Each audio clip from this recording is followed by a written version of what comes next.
Chapter 28. Chapter 28, Yushu's brother Minyao and Yushu didn't go out either. They were huddled together, watching an MP4 movie called The Happy Goat and Big Big Wolf. It was a very childish movie to Lin Yi, but the two of them were enjoying it, laughing from time to time. Naturally, the boys in the class weren't offended at all. In fact, they found the two's laughter to be music from heaven, adding a hint of color to their boring lives. The girls, on the other hand, didn't feel the same way. Some were jealous, some looked down on them, some even disdainful. Of course, there were also those who didn't think much of it. But no matter what, Mengyao and Yushu's outstanding temperament was still envied by most of them. He went back to his seat, and Yushu, who'd been playing with her MP4, raised her head to glance at him before turning back to her cartoon. Kong Xiaobo, on the other hand, started doing his exercises quietly. Lin Yi, on the other hand, was flipping through his 12th grade textbook, bored. Before the first afternoon class, Pinliang came back with a change of clothes. Xiaofu and Naipeo were with him as well. Their hair wasn't too dry yet, evidently they'd just showered. Pinliang shot a hateful glare at Lin Yi as he entered the classroom, but didn't say anything as he returned to his seat. Pinliang had lost all his face today, especially in front of the girl he loved the most. This was the biggest humiliation he'd ever suffered in his life, especially in front of the girl he loved the most. He wouldn't let Lin Yi get away with this. He swore to himself. He didn't do anything to Lin Yi now, not because he was patient, but because there were only 10 minutes left before class started. The first class was the homeroom teacher Lu's class, and he didn't want to cause trouble right now. He planned to cause trouble for Lin Yi during the self-study period.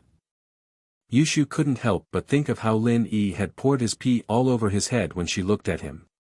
She couldn't help but chuckle at the memory of how Lin Yi had peed on him, though, and blushed a little. Pinliang, naturally, heard Yushu's mockery as well. He'd have slapped the guy if it were anyone else, but he didn't dare do that to Yushu. Others might not know, but Pinliang knew Yushu's background very well.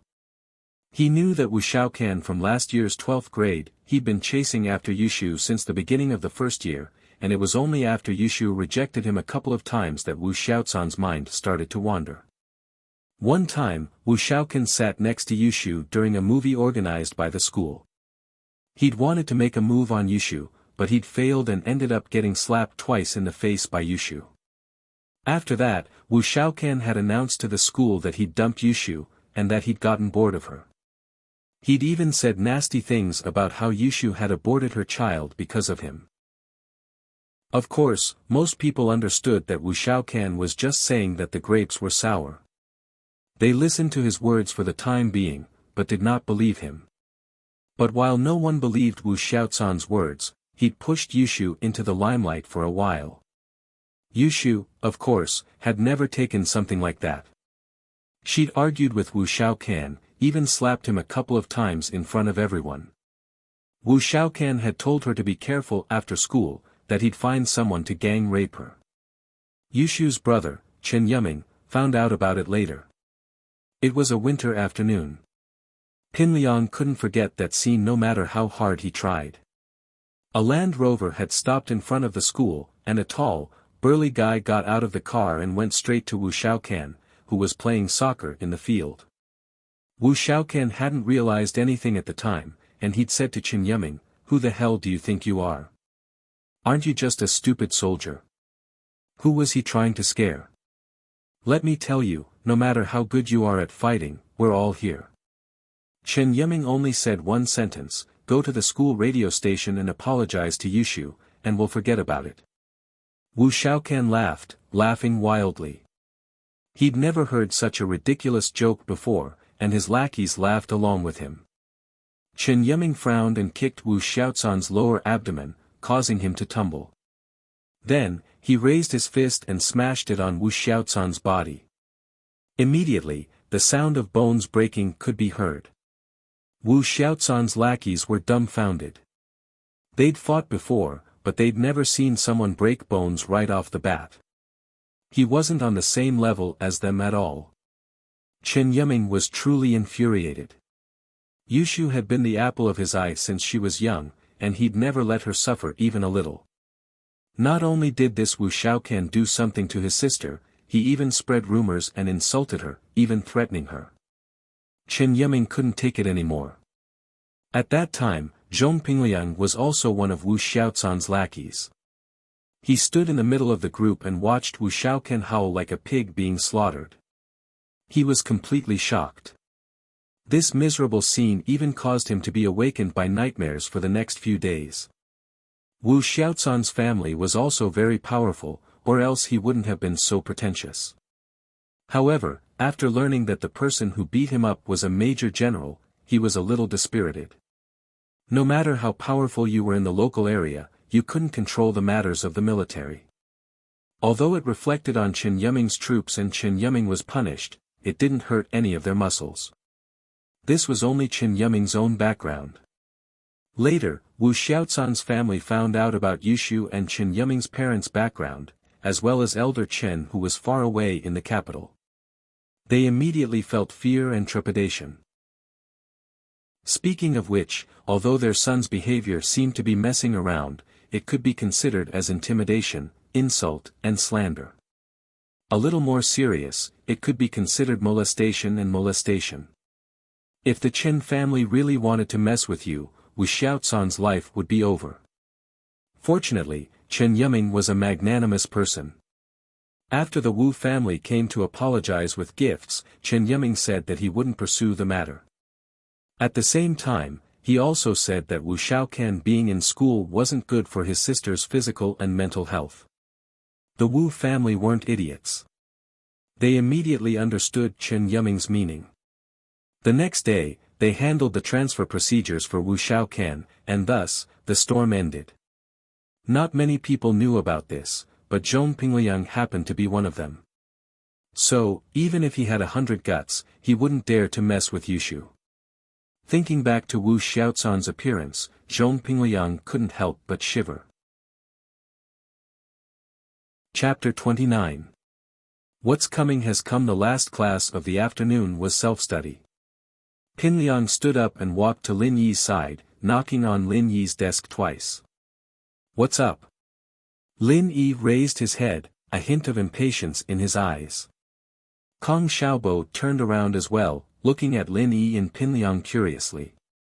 He didn't know how the two had gotten into a grudge, but Pingliang wasn't someone Lin Yi could mess with. "Come with me if you dare," Pingliang said arrogantly. "Sorry, I'm busy. I need to study." Lin Yi lowered his head and continued flipping through his math book. "You're scared just like that? Coward." Pingliang humphed coldly. "You can hide for now, but you can't hide forever. Just you wait for school." With that, he walked back to his seat without looking back. "I say, bro, what did you do to piss off this god?" Kong Xiaobo whispered to Lin Yi. "He's not easy to mess with.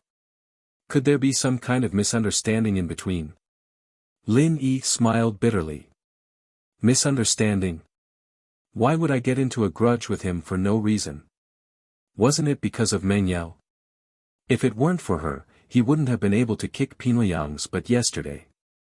Of course, he couldn't tell this to Kong Xiaobo. "It's nothing. This morning, Zhang Naipeo stuck out his leg and wanted me to fall, but I stepped on his foot instead. Maybe it's because of that," Lin Yi said, pushing the matter back to the morning. "Ah." Xiaobo frowned, shocked. Zhang Naipeo is a very vengeful person. He's a vengeful person. It looks like Pingliang is here to cause trouble for his brother. It's fine. Let them be. What can they do in school? Lin Yi shrugged nonchalantly. In Lin Yi's eyes, no matter how arrogant Pingliang was, he was still a student. Thinking back to the time when he was in the flames of war, risking his life in a rain of bullets, an enemy like Zhong Pingliang's level was too childish. Just like today's exercise break, Lin Yi had used a more mischievous method to teach Pingliang a lesson instead of beating him up. If Lin Yi really wanted to beat someone up, Pingliang would be lying in the morgue right now. how is it? Kong Xiaobo sighed. Lin Yi had just transferred here, so it was normal that he didn't know much about the school. He explained, Zhong Pingliang and his group are the tyrants of the school. Many students who offended them got beaten up, and some couldn't even come to school for days. So ruthless. Lin Yi didn't think that Pingliang and the others would be able to beat up people to the point where they couldn't come to school. Yeah. Sigh, it's my fault for not telling you earlier. Kong Xiaobo sighed, if you had just said some soft words, this might have been over, but now what? Lin Yi asked, interested. Things are getting difficult now. Kong Xiaobo said, unsatisfied, fuck. Zhang Naipeo, that bitch, he's just like a milk bubble, vengeful and petty. It was just one thing, and he's in the wrong, but he's still trying to get revenge on Pingliang. He's a piece of shit. Whatever, let them do what they want. Don't worry, I'm not that easy to bully.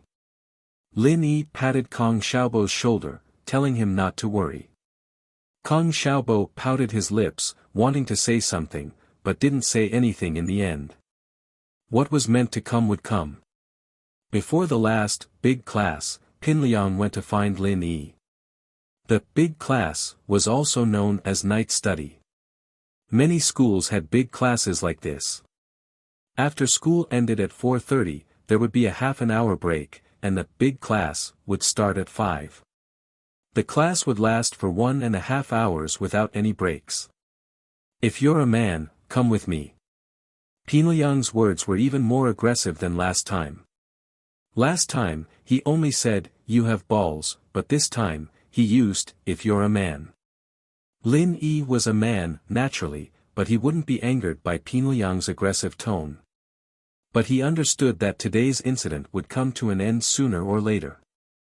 He could tell that Pingliang was the type of person who wouldn't let go. Just as he said, you can hide now, but you can't hide forever. Although there was no reason for Lin Yi to hide from him.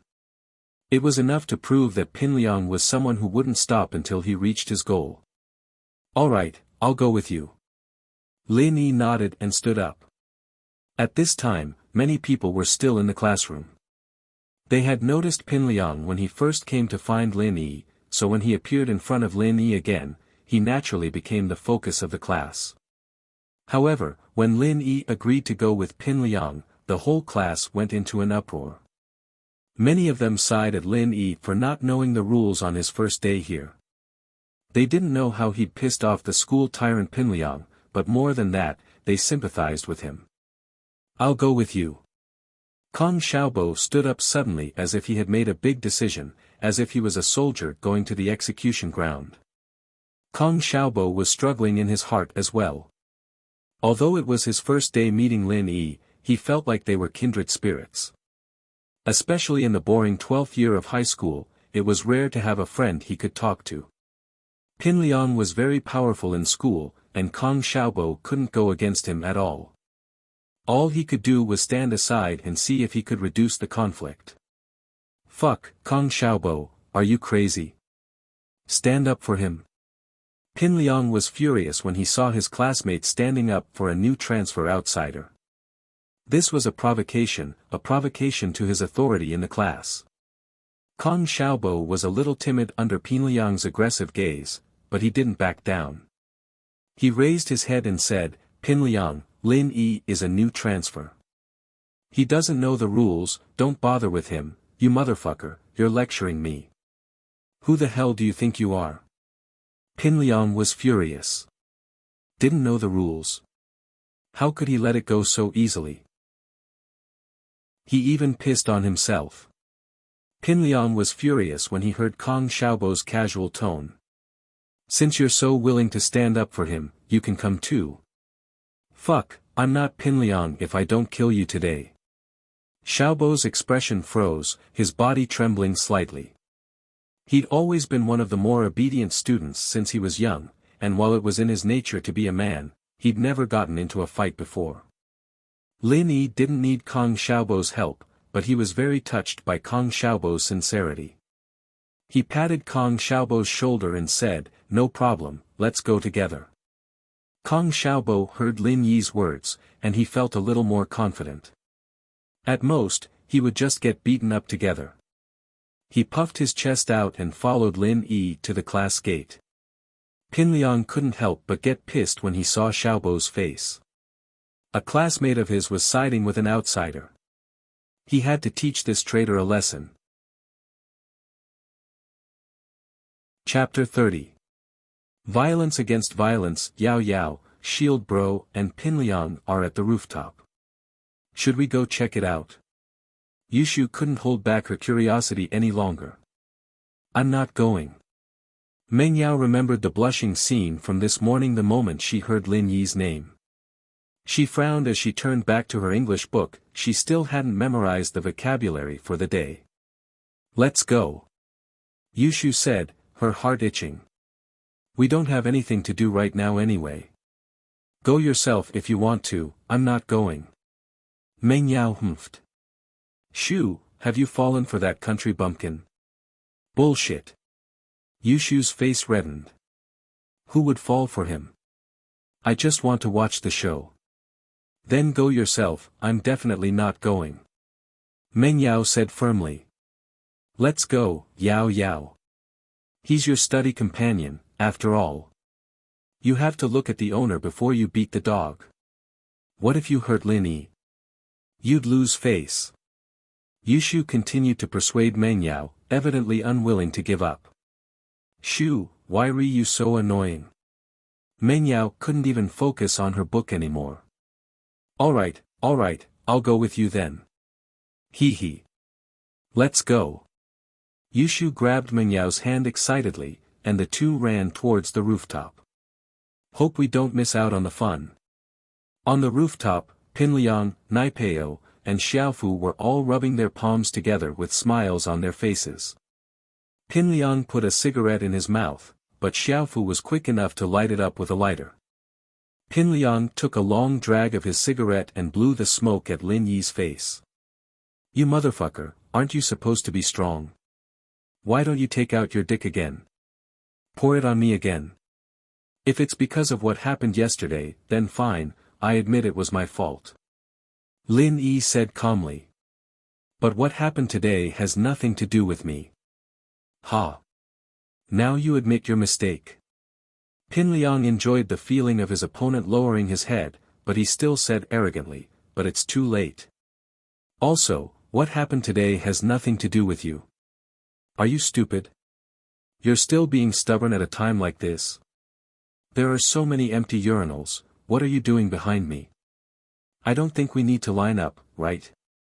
Lin Yi said seriously. Don't say that, it's useless even if you apologize. Xiaofu, teach him a lesson. Pinliang waved his hand at Xiaofu. Hee hee, I'm coming.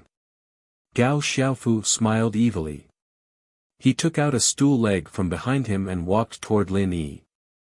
Lin Yi felt a little apologetic for kicking Pinliang out of the blue yesterday. He'd wanted to find a chance to talk to Pinliang about it, but it seemed like there wasn't a need for that now. He'd have to use violence to deal with people like Pinliang. Look at you, kid. Who can't you piss off? You just had to piss off Liang bro. You really don't want to live anymore.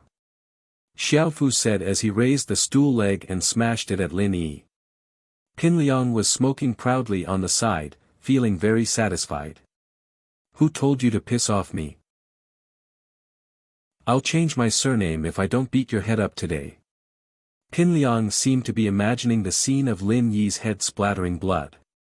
He licked his lips in excitement. Smack! Xiaofu swung the stool leg, but Pinliang didn't see the scene of Lin Yi's blood splattering. Upon closer inspection, he realized that the stool leg was in Lin Yi's hand. Xiaofu frowned and pulled hard at the stool leg, but it wouldn't budge. He panicked and increased his strength. Xiaofu, what the hell are you doing? Pinliang, on the other hand, didn't know about Xiaofu's predicament. He asked as he watched him and Lin Yi tussle. Liang bro, this kid's a bit strong. Xiaofu said. Naipeo, you go together. Pinliang wasn't very happy, he didn't expect this kid to have some skills. Normal students would be scared witless the moment they stepped onto the rooftop. Lin Yi, watch out. Kong Xiaobo warned when he saw Lin Yi dealing with Xiaofu, and Naipeo charging over with a mop stick. Lin Yi thought that these students were just trying to scare the other party, but he didn't expect them to use weapons like stool legs and mop sticks. It'd be a serious injury if it hit the head. Kong Xiaobo was afraid that Lin Yi wouldn't be able to handle it. He braced himself and went over to Naipeo. Naipeo didn't expect that Kong Xiaobo, who usually didn't say a word in class, would dare to go against him. He wasn't happy at all. And so he wasn't in a rush to attack Lin Yi. He wanted to take down Kong Xiaobo first. Lin Yi had a rough idea of what Xiaobo was capable of, too. The way he'd faced the enemy didn't look like someone who got into fights often. The fact that he'd come to the balcony with Lin Yi out of brotherhood was something Lin Yi found very rare. Kong Xiaobo, on the other hand, was scared. He'd never been in a fight before, and he didn't know what to do. He closed his eyes, waved his hands, and charged forward. Naipeo had never seen someone as stupid as Lin Yi before. Closing his eyes and charging forward. Wasn't that suicide? Naipeo cackled as he raised the mop stick towards Kong Xiaobo. Lin Yi didn't dare be careless this time. If he didn't go all out, Kong Xiaobo would probably die here today. With that in mind, Lin Yi didn't hold back any more. He pulled back his hand and pulled hard, causing Xiaofu to stumble. He then sent a kick out, and before Xiaofu knew what was going on, he let go of the stool leg and crouched down, clutching his stomach in pain. Xiaofu's face turned the color of pig liver. He felt like he was going to throw up the barbecue he'd eaten in the afternoon. Kong Xiaobo didn't know what was going on as he charged forward when he felt a sharp gust of wind sweep past him. He opened his eyes to see a mop stick falling from above his head. Kong Xiaobo's heart skipped a beat. It was over, it was over. Kong Xiaobo thought of his mother, who'd been laid off at home, his father working hard in the factory, and his sister working outside. If he were to get hurt, what would he do to pay for the medical bills? Pack. A loud sound rang out, and Kong Xiaobo felt the world spinning around him. It was all over. Arg. A sharp howl rang out, scaring Kong Xiaobo out of his stupor. He touched his head. It seemed like nothing had happened. He opened his eyes, puzzled, and saw Naipeo clutching his head, twitching on the ground in pain. His forehead was covered in blood. Lin Yi didn't go too far with his punishment. He didn't go for the back of Naipeo's head or temples, choosing the forehead instead. It was a tough spot, and a stool leg wouldn't do much damage. At most, it would cause some blood and a slight concussion.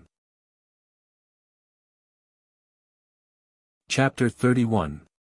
Chapter 31, Deep Lesson. By the time Meng Yao and Yushu got to the rooftop, Lin Yi had already taken care of Gao Xiaofu and Zhang Naipeo.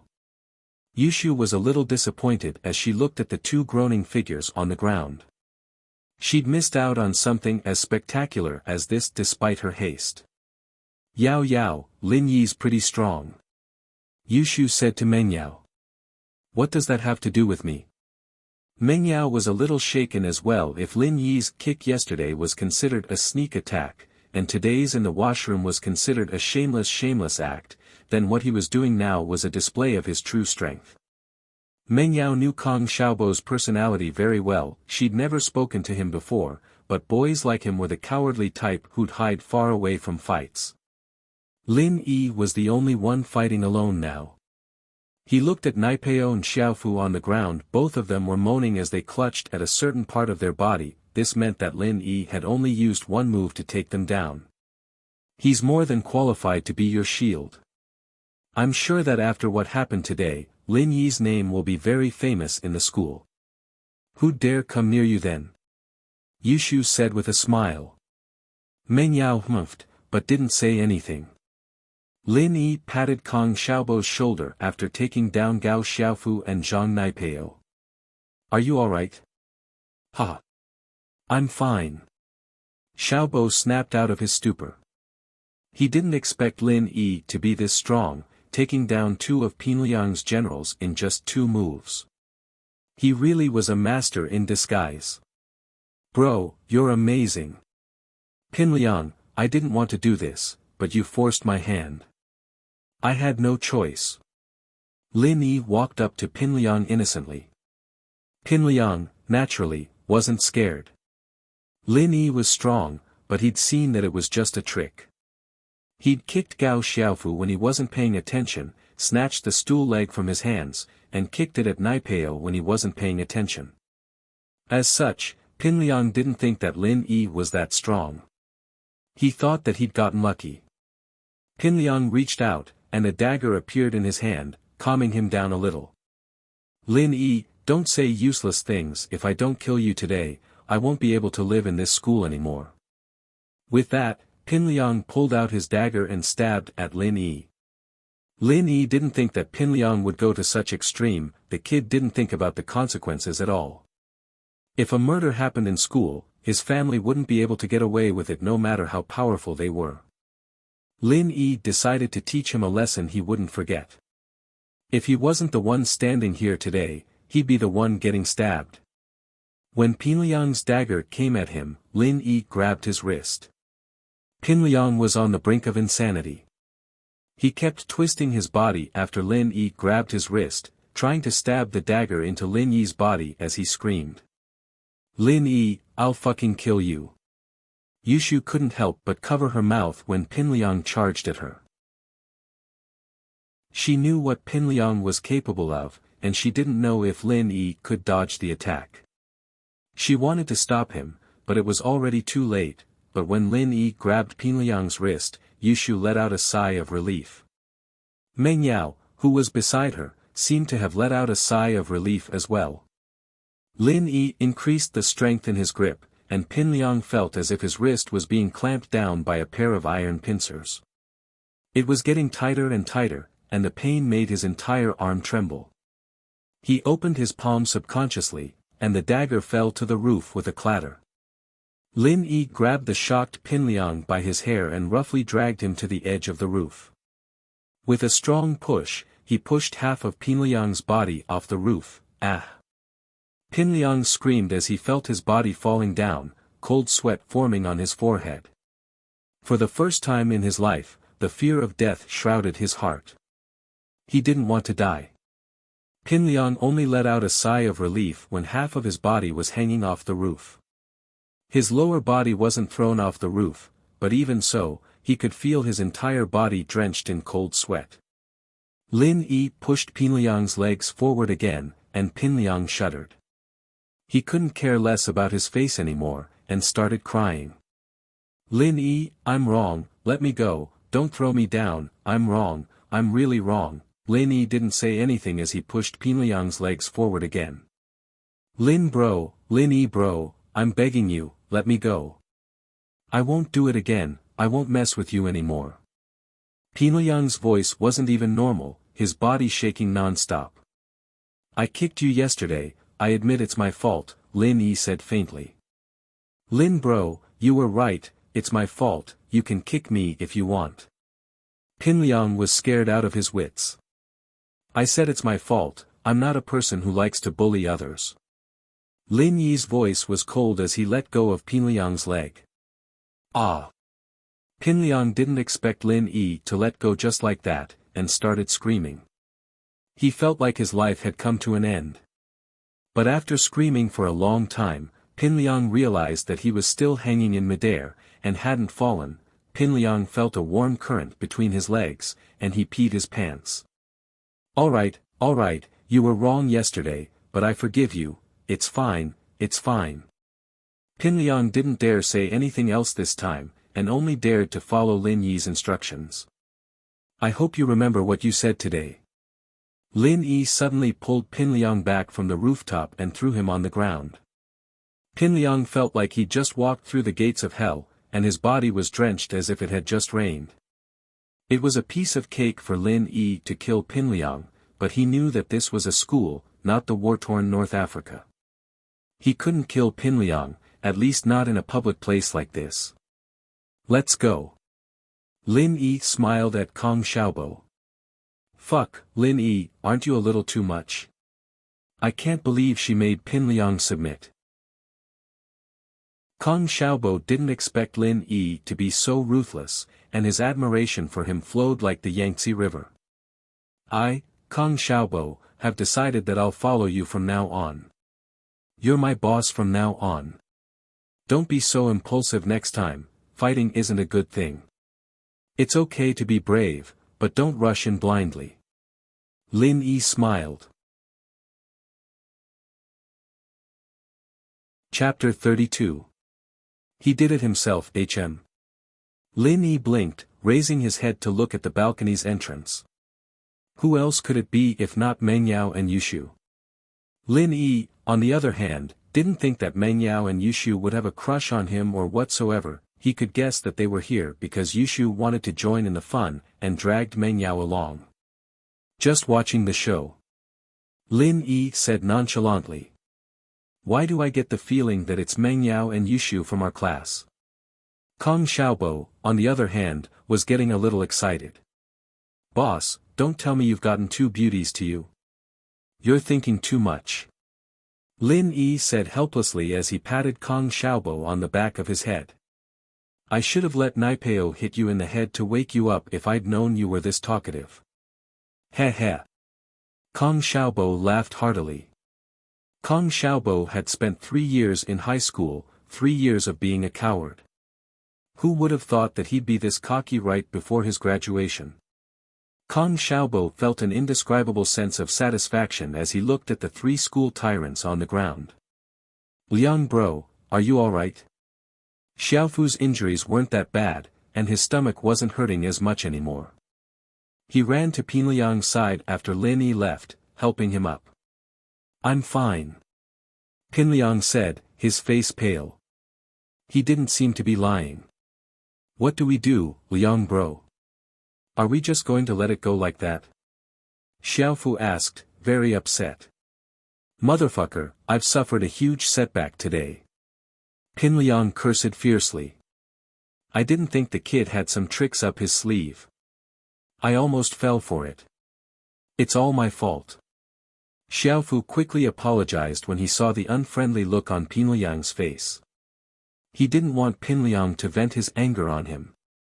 It's not your fault. Pin Liang waved his hand. He'd been tormented quite badly by Lin Yi himself, and couldn't blame anyone else.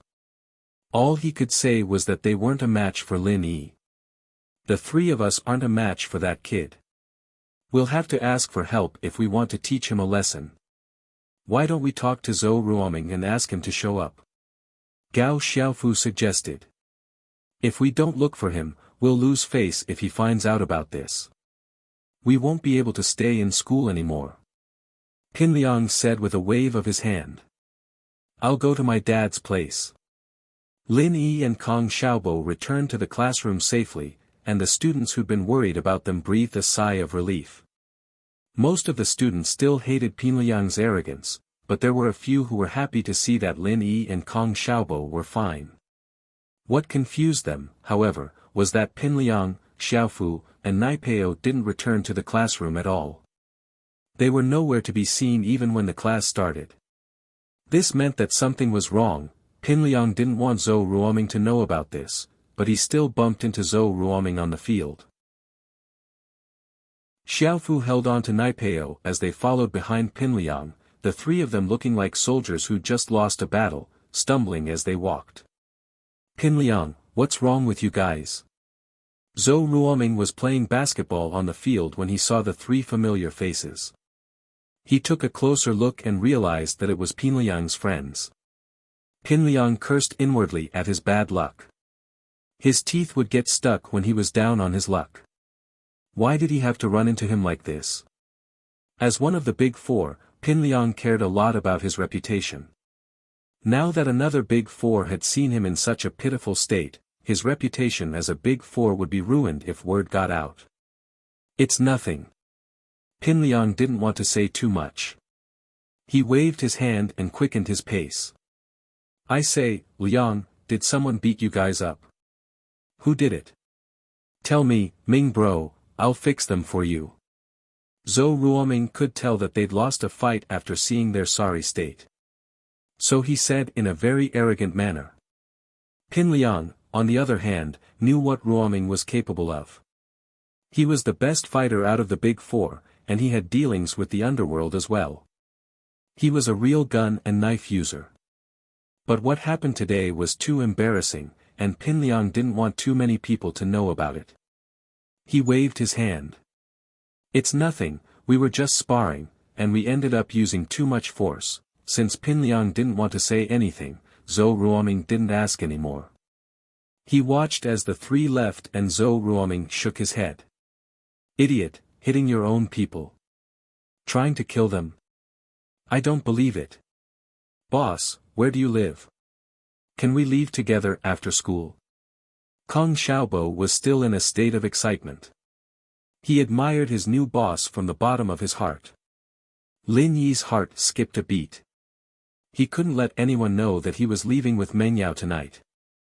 He didn't mind, but Meng Yao wouldn't want it. With that in mind, Lin Yi said. My house is pretty far. You go first, I'll leave later. Then I'll wait for you. We can walk to the school gate together. Kong Xiaobo said, a little reluctant. He wanted to talk to Lin Yi a little longer. He never thought that Pin Liang would be beaten to the point where he couldn't even get up. Sure. Lin Yi knew that if he kept pushing it away, Kong Xiaobo's suspicions would be aroused. They were walking to the school gate together anyways, and he'd wait until Kong Xiaobo was far away before getting into Faubert's car. Meng Yao and Yushu had already packed up and left the classroom. Lin Yi took advantage of the time difference, and after a while, he put on his bag and left the classroom with Kong Xiaobo. Boss, let me tell you a secret. Kong Xiaobo whispered as they walked out of the classroom. What secret? Lin Yi looked at Kong Xiaobo, puzzled. Why was this guy talking so strangely? I live very close to the commoner beauty, Tang Yun's house. Kong Xiaobo said with a perverted smile. Actually, I often see her riding her bike home. Fuck. Lin Yi slapped the back of Kong Xiaobo's head. Why are you thinking about that? What secret is that? What does living close to your house have to do with me? Are you really not interested in her?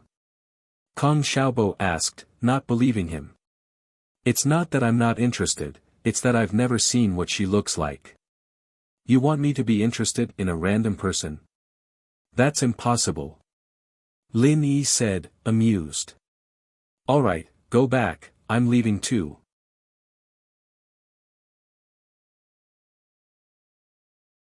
Lin Yi stood up abruptly, grabbing Yushu's hand as he spoke to Meng Yao and Yushu. Wah! What are you doing? Yushu blinked as she looked at Lin Yi, her face blushing. She'd only held her brother's hand before, and she'd never held the hand of a young man before. Yushu didn't know what to do when Lin Yi grabbed her hand out of the blue, and she just stood there, dumbfounded. Let's get out of here, we don't have time to explain. Lin Yi panicked as he tried to pull Yushu up. Slap. Meng Yao slapped Lin Yi's hand away from Yushu's. In actuality, it was more like Lin Yi had let go of Yushu's hand subconsciously.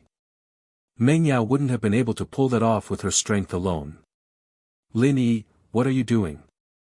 Are you taking advantage of Shu? Meng Yao glared at Lin Yi, her eyes full of anger. I don't have time to explain, you guys leave with me. Lin Yi's eyes glanced at the corner of the street not far away from the bank's window as he said anxiously. Taking advantage? Lin Yi almost fainted. What kind of advantage was that? Why?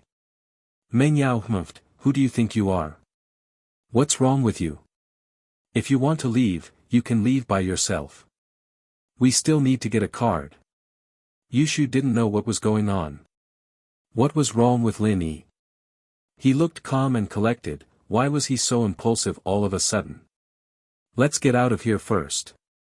Lin Yi couldn't help but say as he grabbed their hands.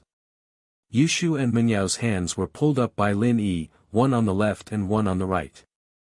Let go. Menyao was going crazy. She didn't think that Lin Yi would reach out to her after molesting Yushu.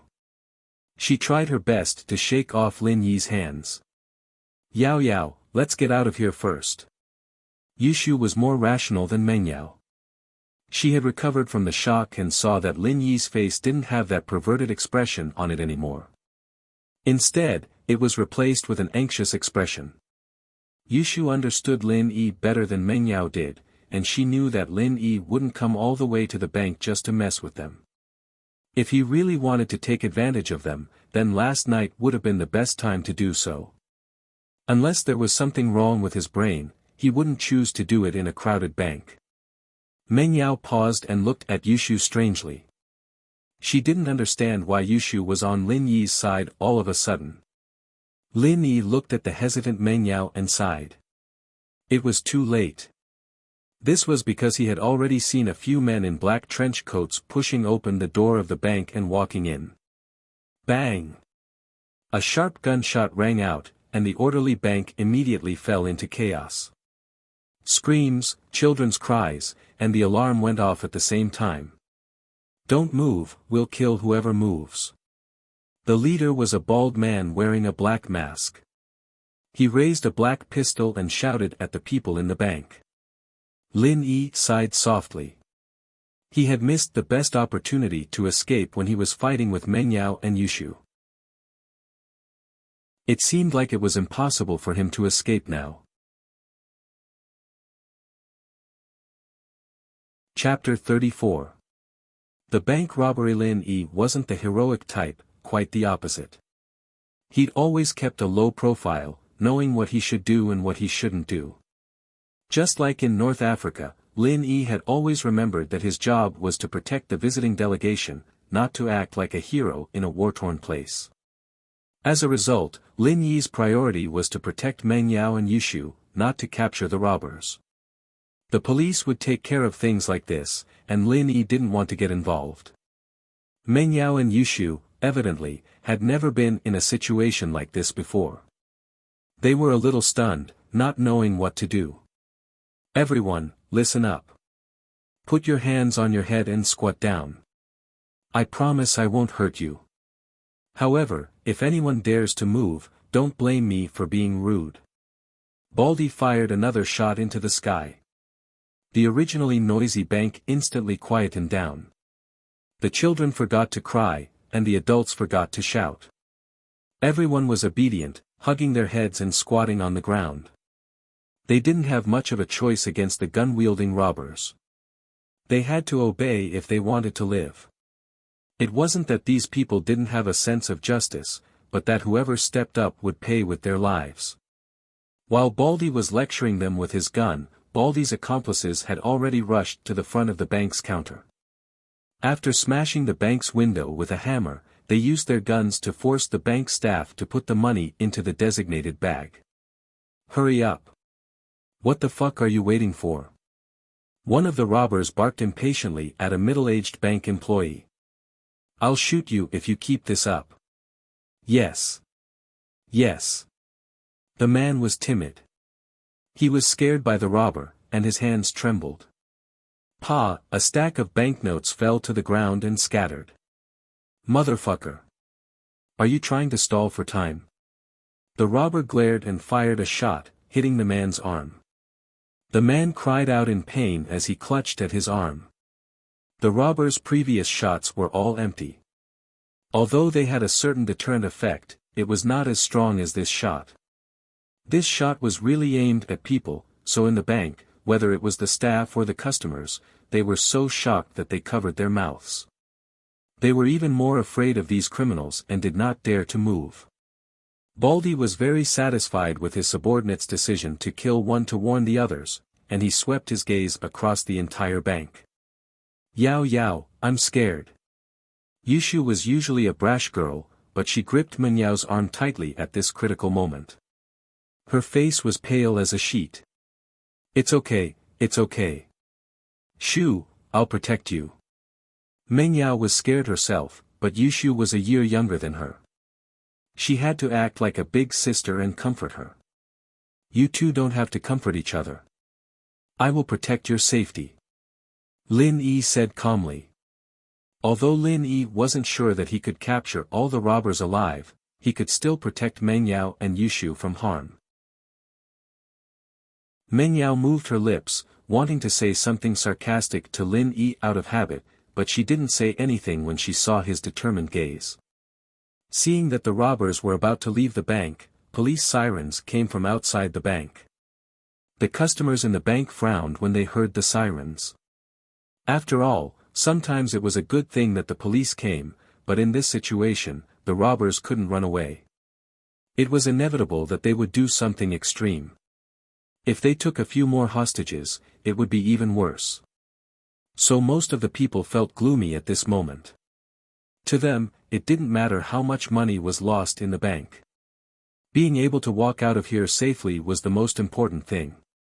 The robbers in the bank, listen to me. You are now surrounded. Please put down your weapons immediately. Surrender and fight for leniency is your only way out. Otherwise, only death awaits you. Outside the bank, there was a voice shouting into the microphone. Humph. Baldy heard the voice and humphed coldly. He turned to one of his men. Tell the people outside that I'll kill them if they do anything. The man understood immediately and came to the bank's door. What the hell are you yelling for? Yell again and our boss will kill them. The police at the door went silent. They had to save the bank, but they also had to protect the people inside. It was a tough job. After receiving the call, the vice captain of the criminal police team, Ling Shan, rushed to the bank with a large group of people. The captain of the criminal police team, Yang Huijuan, had gone to another city for a meeting, and Ling Shan was left in charge of the team. To be honest, Ling Shan was under a lot of pressure, especially after the call from the director. He told her to lead a team to deal with the bank robbery, hinting to her that Peng Zhan's daughter and Elder Chen's granddaughter were in the bank as well. If something were to happen to Yushu, it wouldn't just be him, the director, but even the officials above him would be shaken. So, after the robbers' threatening words, Ling Shan decisively ordered her men to stop yelling and not do anything to provoke the robber. Baldy was very satisfied with the policeman's silence. He carried his gun and scanned the group of customers who were squatting on the ground. Many customers also understood that the criminals wanted to find a hostage as a bargaining chip with the police. So thinking of this, many people quickly lowered their heads and didn't dare to raise their heads. They were afraid that they would be the ones chosen. After all, once they became the robbers' hostage, their lives would be in danger. They didn't have the courage to face these cruel robbers. Baldy smiled coldly as he walked towards the crowd. His eyes finally landed on Meng Yao, who was standing beside Lin Yi. You! Stand up! Baldy pointed his gun at Meng Yao. Meng Yao was shocked. She subconsciously tightened her grip on Yushu's hand and looked up at Baldy. Huh! You're quite pretty, girl. Baldy laughed lewdly and pointed his gun at Meng Yao again. I'm talking to you. Stand up. Meng Yao had never been in a situation like this. Her heart was beating very fast. She didn't know what to do, but she forced herself to stay strong. She told herself that she couldn't cry at a time like this. She had to be strong.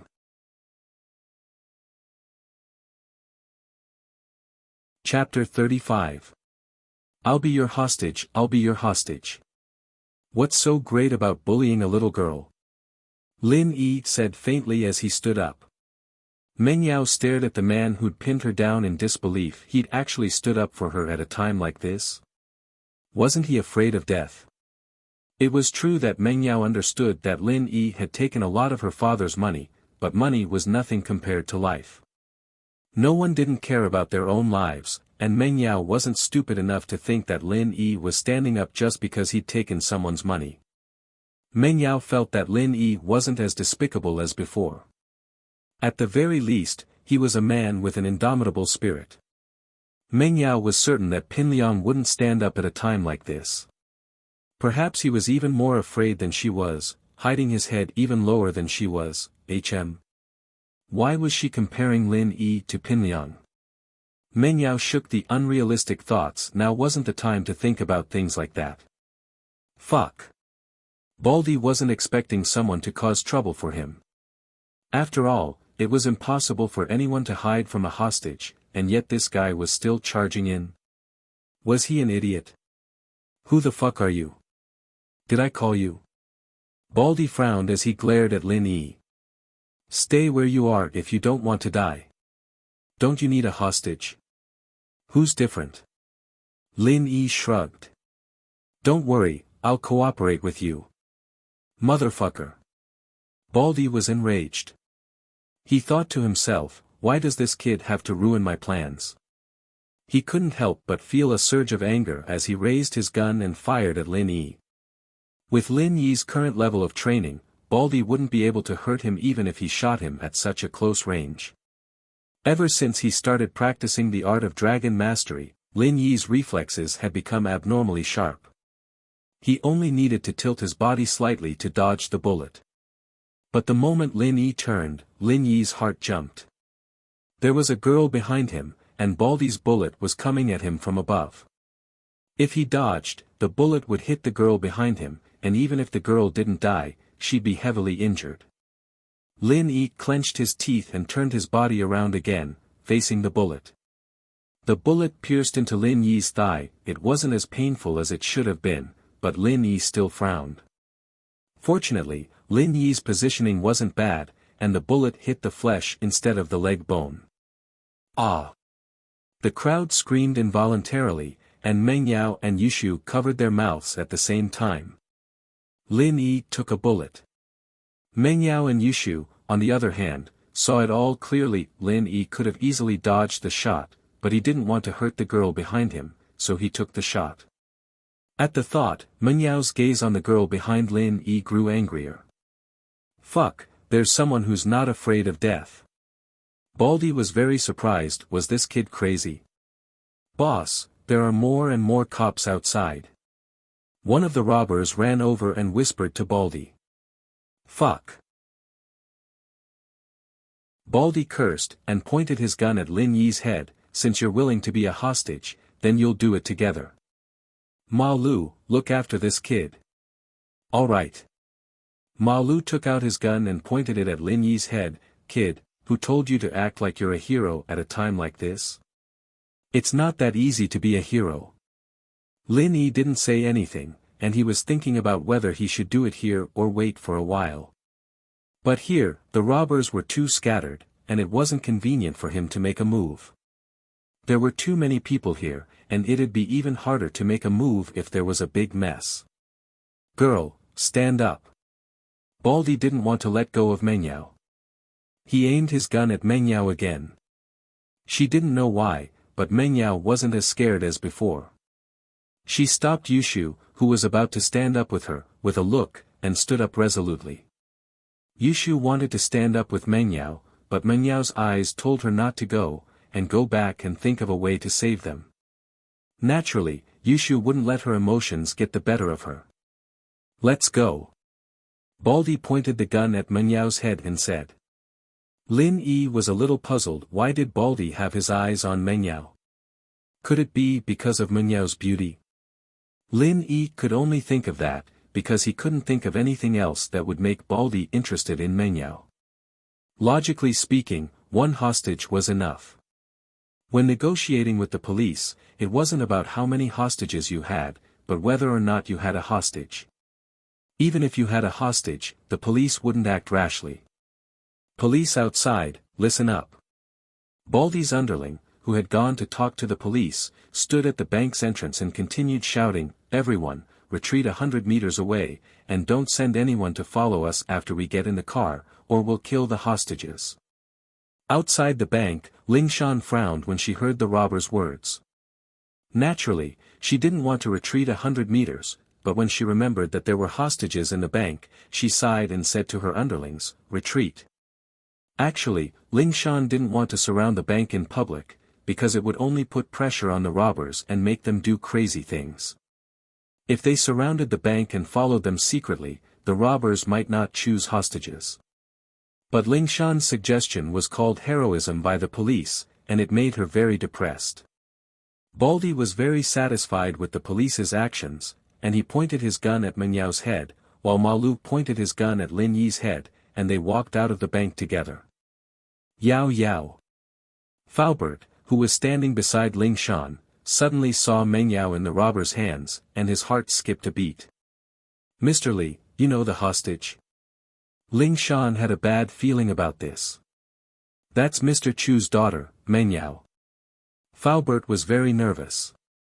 Mr. Chu was on a business trip, and if something were to happen to the miss at this time, he'd be in deep trouble.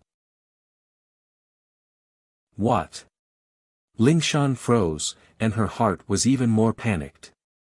Why did the robbers choose Peng Zhan's daughter as a hostage? The more you feared, the more it happened. Ling Shan could only use the walkie-talkie to report the current situation to the director. "Director, one of the hostages is Peng Zhan's daughter, Meng Yao."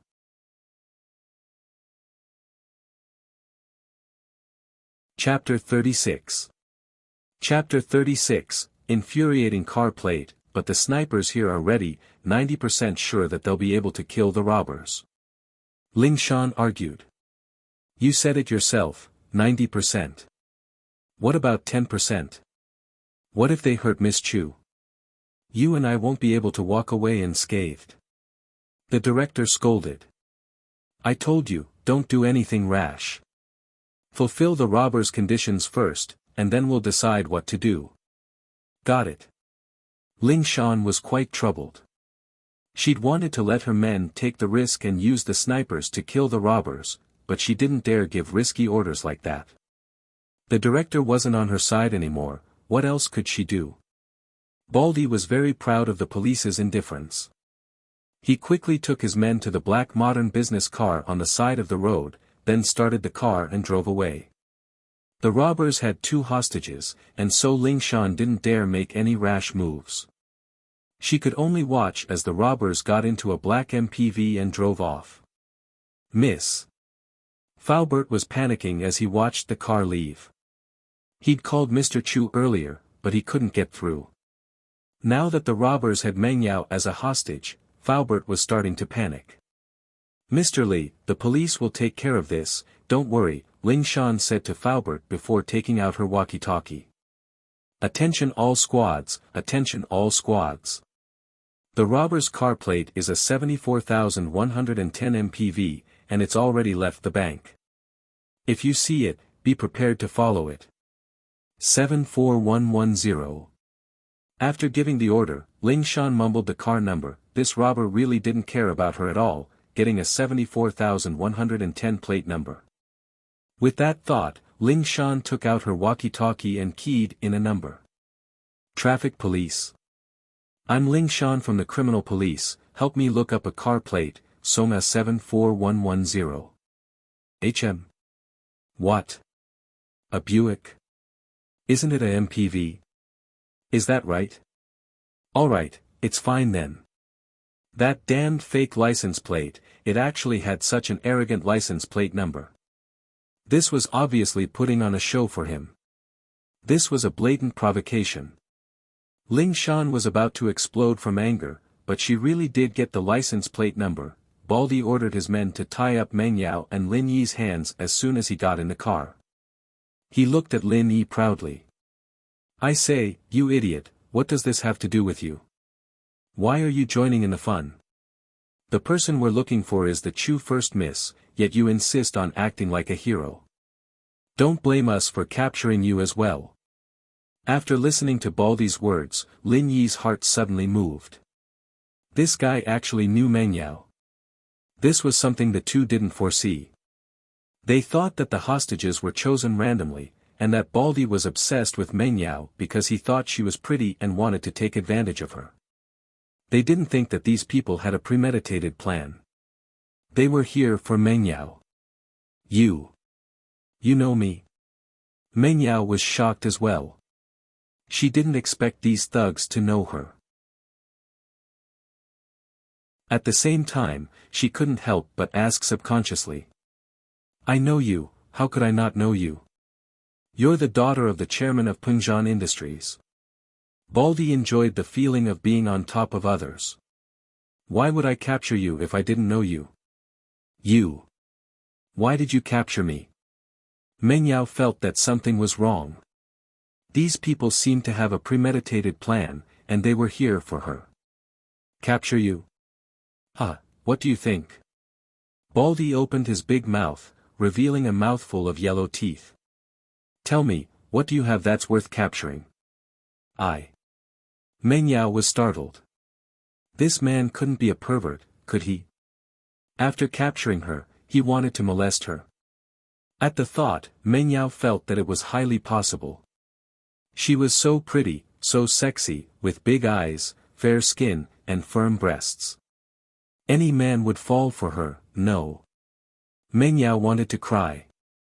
She didn't want to live anymore if she was violated by this ugly monster. If she had a choice, she'd rather give herself to Lin Yi than this guy. Why did it have to be Lin Yi? The only person Meng Yao could think of was Lin Yi. Pin Liang was an annoying bastard that Meng Yao hated to the extreme. Other than Faubert, there was only Lin Yi left, wasn't there? She really was a failure. Her social circle was too narrow. She didn't even know other men. Why was she so unlucky? Meng Yao sighed as she tried her best to think of a way to deal with this. Baldy saw Meng Yao's face turn red and white, and he guessed that she was thinking dirty. He said disdainfully, fuck. I've got plenty of pretty girls, I don't care about little girls like you.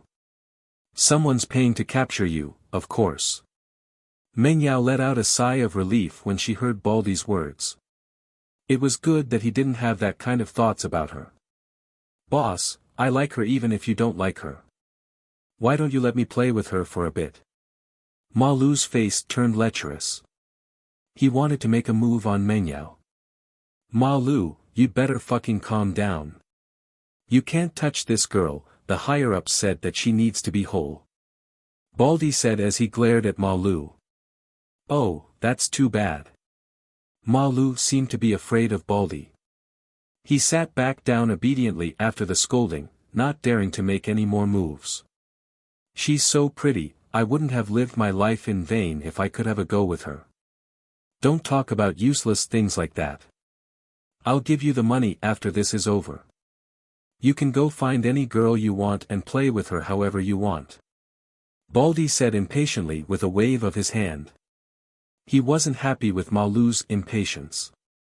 Meng Yao let out a sigh of relief. Thank goodness these people weren't perverts, or her innocence would have been ruined. But, the worst part was that Baldy had tied her little hand with that bastard Lin Yi's big hand, letting him take advantage of her. But, when she thought of Lin Yi's hand, Meng Yao couldn't help but feel a surge of warmth in her heart. Thinking back to the scene where he pressed her down with his hand, Meng Yao felt an indescribable feeling in her heart. What was wrong with her? Could it be that her impression of him had changed just because she was touched? Humph, no, it's not that easy. But, if it were someone else, would they have stood up for her at that moment? What was Lin Yi thinking? Meng Yao couldn't figure out what Lin Yi was thinking. Fuck, you dumb girl, you're still smiling like an idiot at a time like this.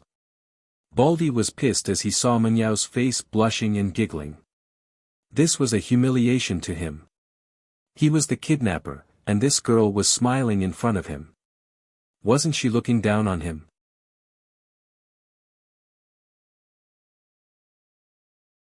Chapter 37. Chapter 37, Who Killed Who? All you know how to do is curse women, what kind of ability is that? Lin Yi curled his lips as he looked at Baldy. I say, Baldy, your real goal isn't to rob a bank, is it? Robbing a bank was just a cover, wasn't it? Your real goal was Meng Yao. Humph, so what if you saw through me? You're still my prisoner, aren't you? There was no need for Baldy to deny it at this point. As far as he was concerned, this pretentious guy was a fish under his chopping block. He could do whatever he wanted, and he wasn't afraid of Baldy knowing his true intentions. So what if he told him? You won't be able to run far. The police will follow you and kill you. Lin Yi said sympathetically to Baldy. That's impossible, I've thought of a backup plan. Baldy said proudly. The police should be running around in circles right now, there's more than one car like this. Is that so? Lin Yi was a little impressed with Baldy's intellect. He wasn't an idiot, but it didn't matter. The stupidest thing he'd ever done was let Lin Yi get in a car, and that meant that his mission was doomed to fail. At the same time, Ling Shan held the walkie-talkie nervously, trying to keep in touch with the other teams. Captain Song, I'm Lu Wangli from Team 1. We've spotted a modern van with the license plate A74110, awaiting instructions. Lu Wangli's voice came from the walkie-talkie. Follow them, but be careful. Don't let them see you. Ling Shan ordered. Yes. Lu Wangli ordered the driver to start the car. Ling Shan let out a breath of relief. Humph, no matter how smart you guys are, you didn't expect me to have people following you at every intersection, did you? Let's see where you can run now. Ling Shan was still feeling smug when another report came from the walkie-talkie. Captain Song, I'm the captain of Team 2, Zhang Xiaoheng. We've spotted a modern van with the license plate A74110, awaiting instructions. This time, it was Zhang Xiaoheng from Team 2. What? Ling Shan blinked. Where did you see it? Central Ring Road, awaiting instructions. Zhang Xiaoheng said. Central Road? That's not right, didn't we see Lu Wangli from 1st Squadron on Wayman Road? Ling Shan said, confused. How did the kidnappers know how to drive? Did he turn around and go back? Ling Shan instructed, follow them, don't let them notice you. Yes. Zhang Xiaoheng executed Ling Shan's order. Captain Song. I'm Sun Jiaxia from 3rd Platoon. We've spotted the Song A74110 Hyundai van. Please give us instructions. Sun Jiaxia's voice came from the walkie-talkie again. You guys saw it too. Ling Shan felt a headache coming on, her sharp senses told her that she'd been tricked. They'd sent out more than 174,110 car this time, and this was exactly what they wanted. Ling Shan was pissed to death. She'd been tricked by these kidnappers. Ling Shan wasn't happy at all. If only Captain Yang was here, he'd be able to see through the kidnappers' ploy. She'd fallen for it just like that. How embarrassing. Ling Shan didn't wait for him to finish before asking, did you guys find the Song's Han A74110 Hyundai minivan? Yeah, Captain Song, you're amazing. We saw the Song A74110 Hyundai van, what do we do now? The captain asked. Follow them. Ling Shan felt like she was about to collapse. She could basically confirm that the kidnappers had used the first and second 74110 Hyundai van to escape after being followed by their own people. They must be far away by now, why kidnap her? Lin Yi narrowed his eyes, he really wanted to know why they'd kidnap Meng Yao. If it was just money, then the bank robbery this time had more than 1 million kuai. Were they planning to extort money from Pengzhan? One had to know that this was a very dangerous thing, there was a high chance that they'd be caught by the police instead. Why? Good question. Baldy curled his lips and pointed at the bags of money on the floor, it's simple, I did it for money. For money. Lin Yi frowned, kidnap? To blackmail Meng Yao's father? And make him pay the ransom? You don't need to know that, Baldy said, annoyed that Lin Yi was asking too many questions. It's fine if you tell me, at least you should know when you die, right? Lin Yi looked very curious, so innocent that it was hard to reject him. Baldy looked at Lin Yi, thinking that there was no harm in telling this kid, he'd kill him sooner or later. So he said, someone gave us money to kidnap this girl. What do you do after the kidnapping? Lin Yi asked. Not yet, we're waiting for the call, Baldy said. Then who asked you to kidnap her?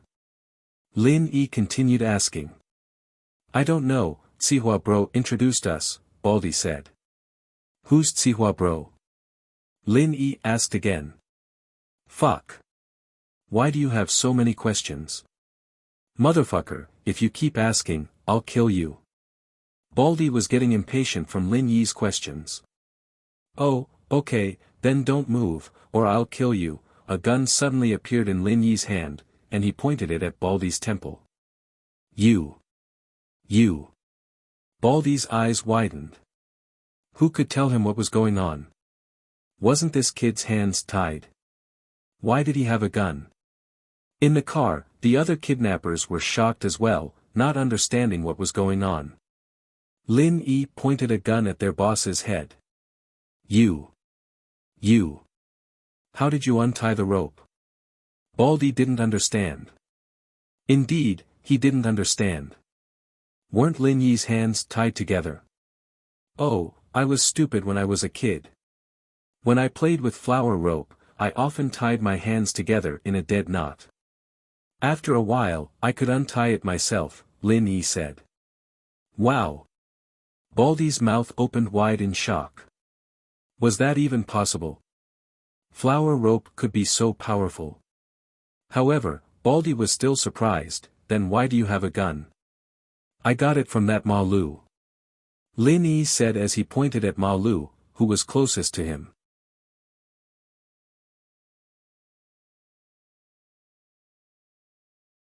Chapter 38. Should I take off my pants? Lin Yi poked Baldy's head with the gun. Tell them not to move, or I'll kill the hostages. You. Don't do anything stupid. Baldy wanted to cry. Wasn't that what he and his men said to the police at the bank?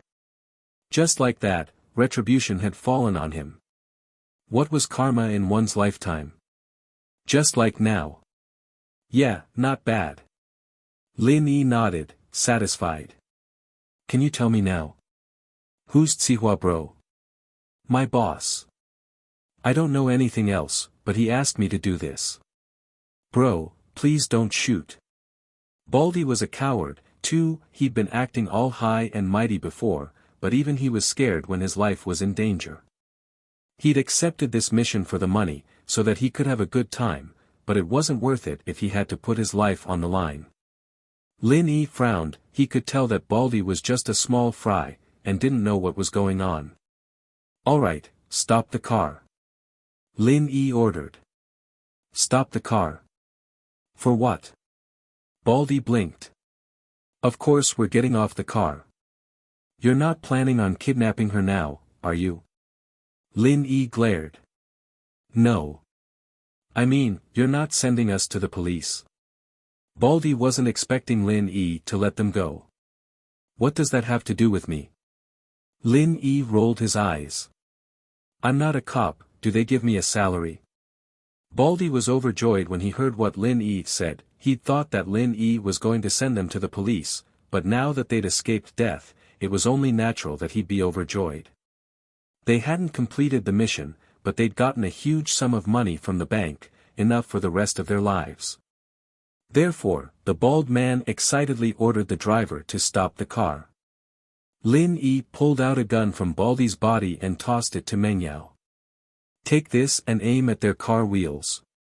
Oh. Meng Yao didn't know why Lin Yi said that, but she still took the gun and held it tightly in her hands.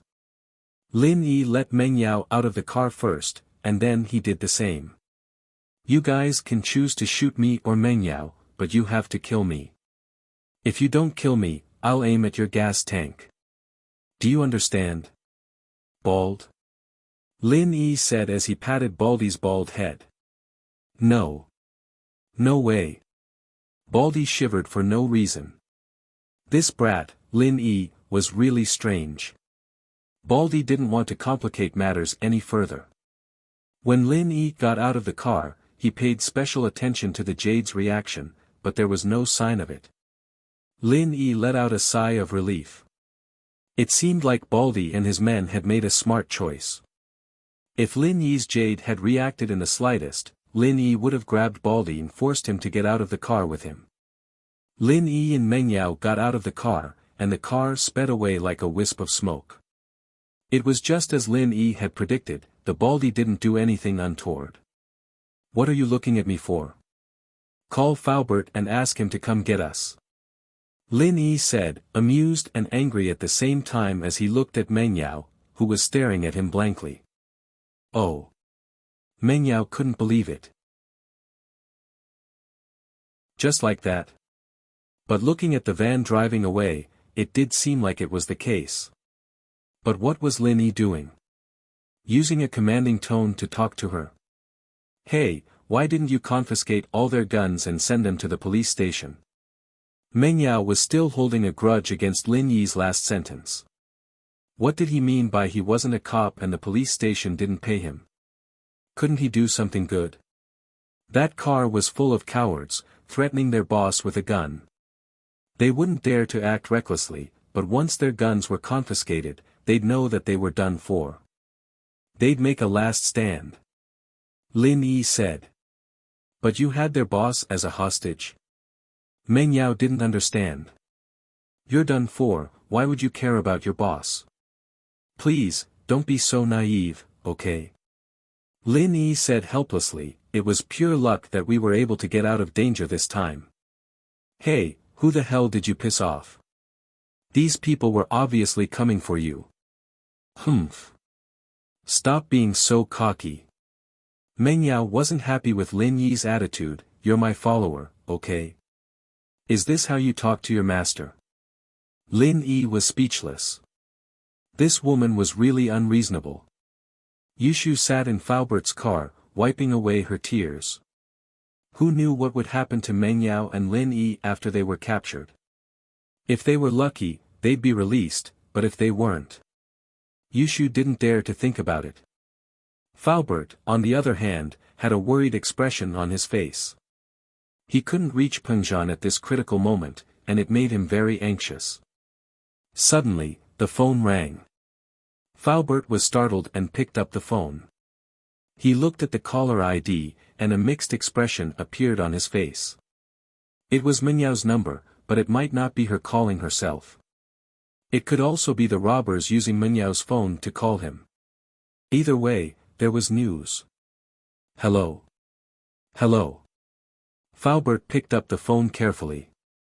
"Faubert, come get me." Meng Yao felt that Faubert's voice was so friendly for the first time. Ling Shan and the police came with Faubert. "Yao Yao." Yushu was the first to rush out of the car, hugging Meng Yao tightly. "You scared me. I thought I'd never see you again." "Stupid girl, you're always talking nonsense." Meng Yao had recovered from the shock, and didn't know whether to laugh or cry at Yushu's words. "Mr. Lin, are you all right?" Faubert asked quickly after seeing the blood on Lin Yi. "I got shot in the thigh, it's nothing serious, right?" Lin Yi stood up with a limp. It really did hurt a little, after all, it was a bit of an aftershock. Faubert really admired Lin Yi now. He got shot, and he said he was fine. What a real man, a real man. He wondered if Lin Yi would be speechless if he knew what Faubert was thinking. He remembered that there was a female celebrity who was jokingly called a real man. "Mr. Lin, right? Please come with us to the police station to record your statement." Ling Shan walked over and said formally to Lin Yi.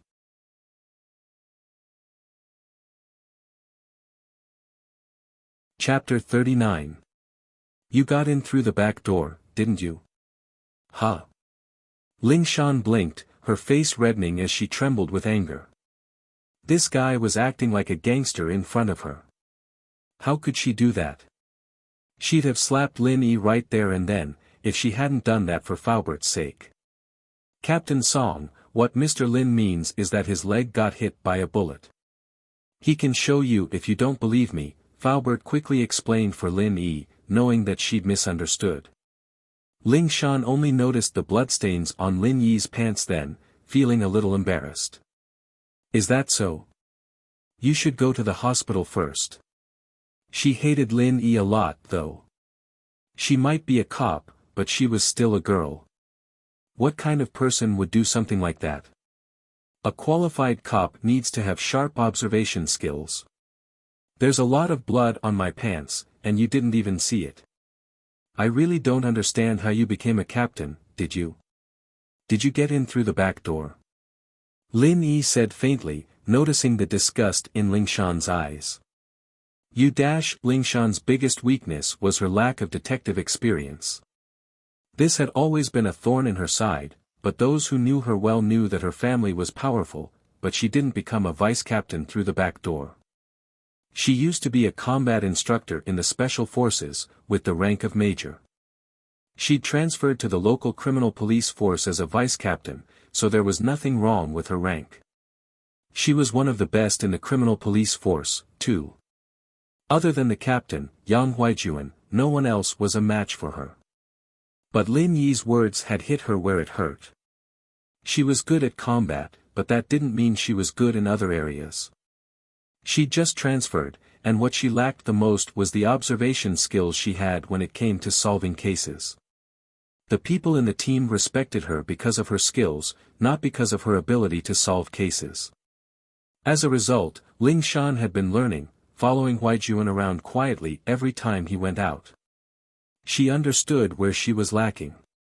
It was just that Huijuan, who'd left his profession 2 years earlier than her, had a wealth of detective experience. Ling Shan admired him, but also felt a little jealous. But Yang Huijuan was on a business trip today, and Ling Shan had no choice but to go alone. She ended up getting mocked by that bastard Lin Yi, pissing her off. But what Lin Yi said was the truth, and she couldn't refute it. All she could do was grit her teeth, unable to do anything. In fact, it was just a bullet that hit his body. Lin Yi could deal with it himself. In the war-torn North Africa, who would go to the hospital when they were shot? He was afraid that he would be killed by the enemy before he could reach the hospital.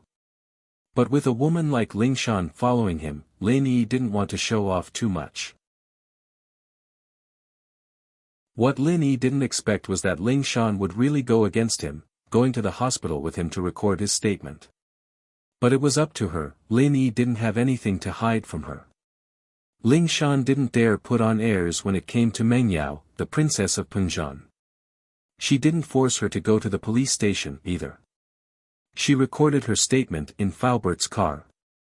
"Shu, how's your brother?"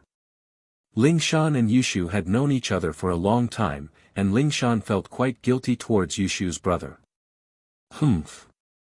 It's none of your business." Yushu smiled coldly and turned her head away, not giving Ling Shan any face at all. Ling Shan smiled bitterly and turned to Meng Yao. "Miss Chu, let's take a statement then."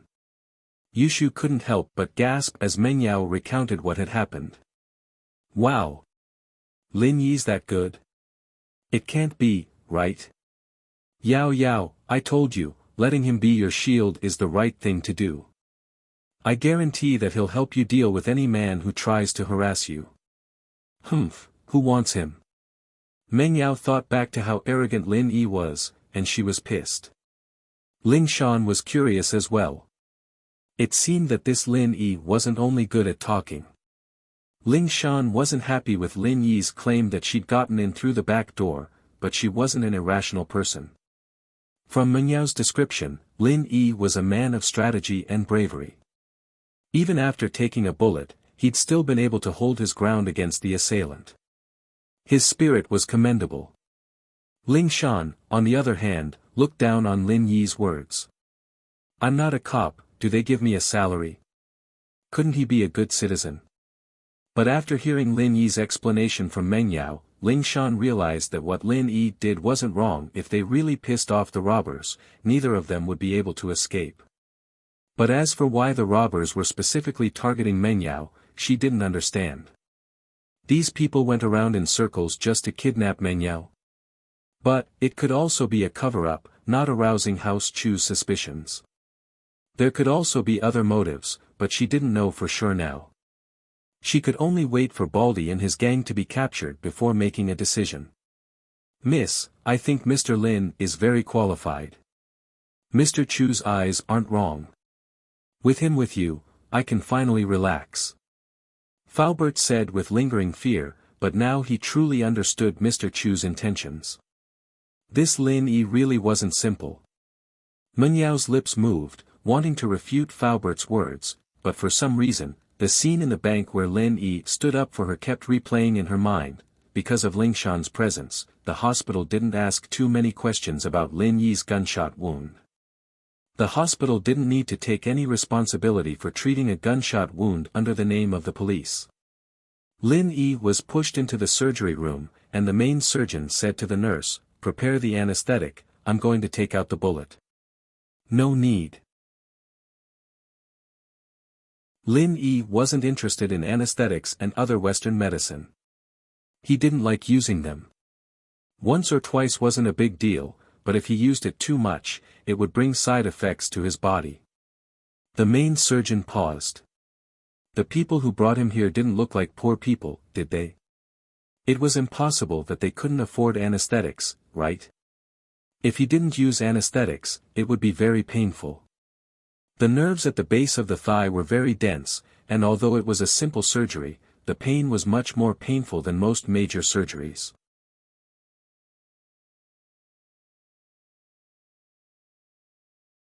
Chapter 40. A plan comes to mind. "It's fine," Lin Yi said with a relaxed smile. "I don't like anesthetics. There'll be side effects." The surgeon was taken aback for a moment, but he nodded.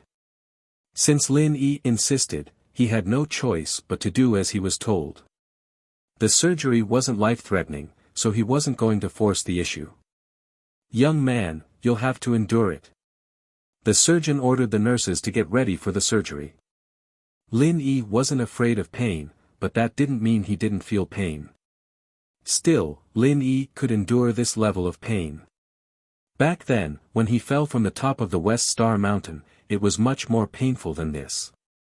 It was the pain of his internal organs being strung together. "Young man, how did you get hurt?" The surgeon, Sun Weiman, was an experienced surgeon. His medical skills were excellent, but he also had a good eye for people. While Lin Yi had a gunshot wound, he didn't look like the kind of suspect the police would send to them. That was why Sun Weiman took the initiative to talk to him, distract Lin Yi and lessen his pain. In the bank. Got hit by a robber. Lin Yi understood what Sun Weiman was trying to say. Lin Yi's attention wasn't that easy to distract, of course. Lin Yi had been trained since he was young to never let his guard down under any circumstances, and never let his focus get distracted. "Oh, I see." When Sun Weiman heard it, it was just as he had guessed. This young man was not a criminal suspect but a victim, so he said frankly, "The situation at the time was very tense, right?" "It's all right." Lin Yi said with a smile. "I could have dodged the bullet, but there was a girl behind me. She'd be in trouble if I dodged the bullet, so I had no choice but to take it head-on. Wasn't that a little stupid?" Lin Yi had seen similar news reports back in the mountains. People who did good deeds were called idiots, and people who were cold and selfish were called smart. Lin Yi was mocking himself as he spoke. Ah. When Sun Weiman heard that Lin Yi was actually injured like this, he immediately admired this young man in his heart. "Young man, you are very great. This wasn't a fool, this was a hero saving a damsel in distress. Did that girl fall in love with you at first sight? After that, I was taken hostage by the robbers. Who knows what she was thinking?" Lin Yi smiled bitterly. "At that time, she probably didn't think that I was taking the bullet for her. After all, the criminal was shooting at me. That's already very good. Young man, you know how to sacrifice yourself for others." Sun Weiman admired Lin Yi very much. "What's your name?" "Lin Yi, it's on the medical record," Lin Yi said with a smile. Hee, I'm sorry. I'm in contact with too many patients every day. I rarely pay attention to these things, Sun Weimin said with embarrassment. The surgery went smoothly. Lin Yi didn't yell or move his legs either, so Weimin was able to finish the surgery in a short amount of time. Lin Yi's reaction surprised him. He didn't use any anesthetics, but Lin Yi was able to keep up with the surgery. This young man's willpower wasn't simple at all. After the surgery, Ling Shan came to the room to record Lin Yi's statement. She ran into Sun Weiben, the main surgeon. Sun Weiben, naturally, praised Lin Yi. Officer Song, this young man is really rare. Sacrificing himself for others, he should be a role model for society. You guys should give him an Outstanding Citizen Award for his bravery. What do you mean? Ling Shan admired Lin Yi's calmness in the face of the criminal, but that didn't count as sacrificing himself for others, did it? Meng Yao didn't go into too much detail about Lin Yi taking the bullet in the bank. She only said that Lin Yi was shot by the robber, so Ling Shan didn't know the details of the whole thing. Oh. You still don't know? Lin Yi could have dodged the gunman's shot, but he saw that there was a girl behind him. If he dodged the shot, the girl behind him would be in trouble, and so he took the shot. Sun Weimin praised. It's the first time I've seen a young man with such a sense of justice and compassion. Ling Shan frowned. Was this for real? Why did it sound like a story? Plus, a bullet wasn't something that Lin Yi could dodge just because he wanted to. Sun Weimin was a special ops instructor, and even he couldn't guarantee that he could dodge a bullet. Was this Lin Yi better than him? Ling Shan couldn't believe it. Dr. Sun, who did you hear this from? Lin Yi told me himself. Sun Weimin said. He said it himself. Ling Shan paused. How could she believe her own words? Was he messing with her? She said that she could kill an elephant with one punch, who'd believe her? Sun Weimin saw that Ling Shan was doubtful as well. He smiled. This guy didn't even use anesthetics when he took the bullet out, and he didn't even complain about the pain. I believe what he's saying based on his mental fortitude alone. Sun Weimin had a lot of other things to do, so he couldn't keep chatting with Ling Shan. He left after a few words, and Ling Shan pushed the door open and walked into Lin Yi's room. Lin Yi wanted to leave immediately, but that would be too shocking. After all, he was injured in the leg, not the arm.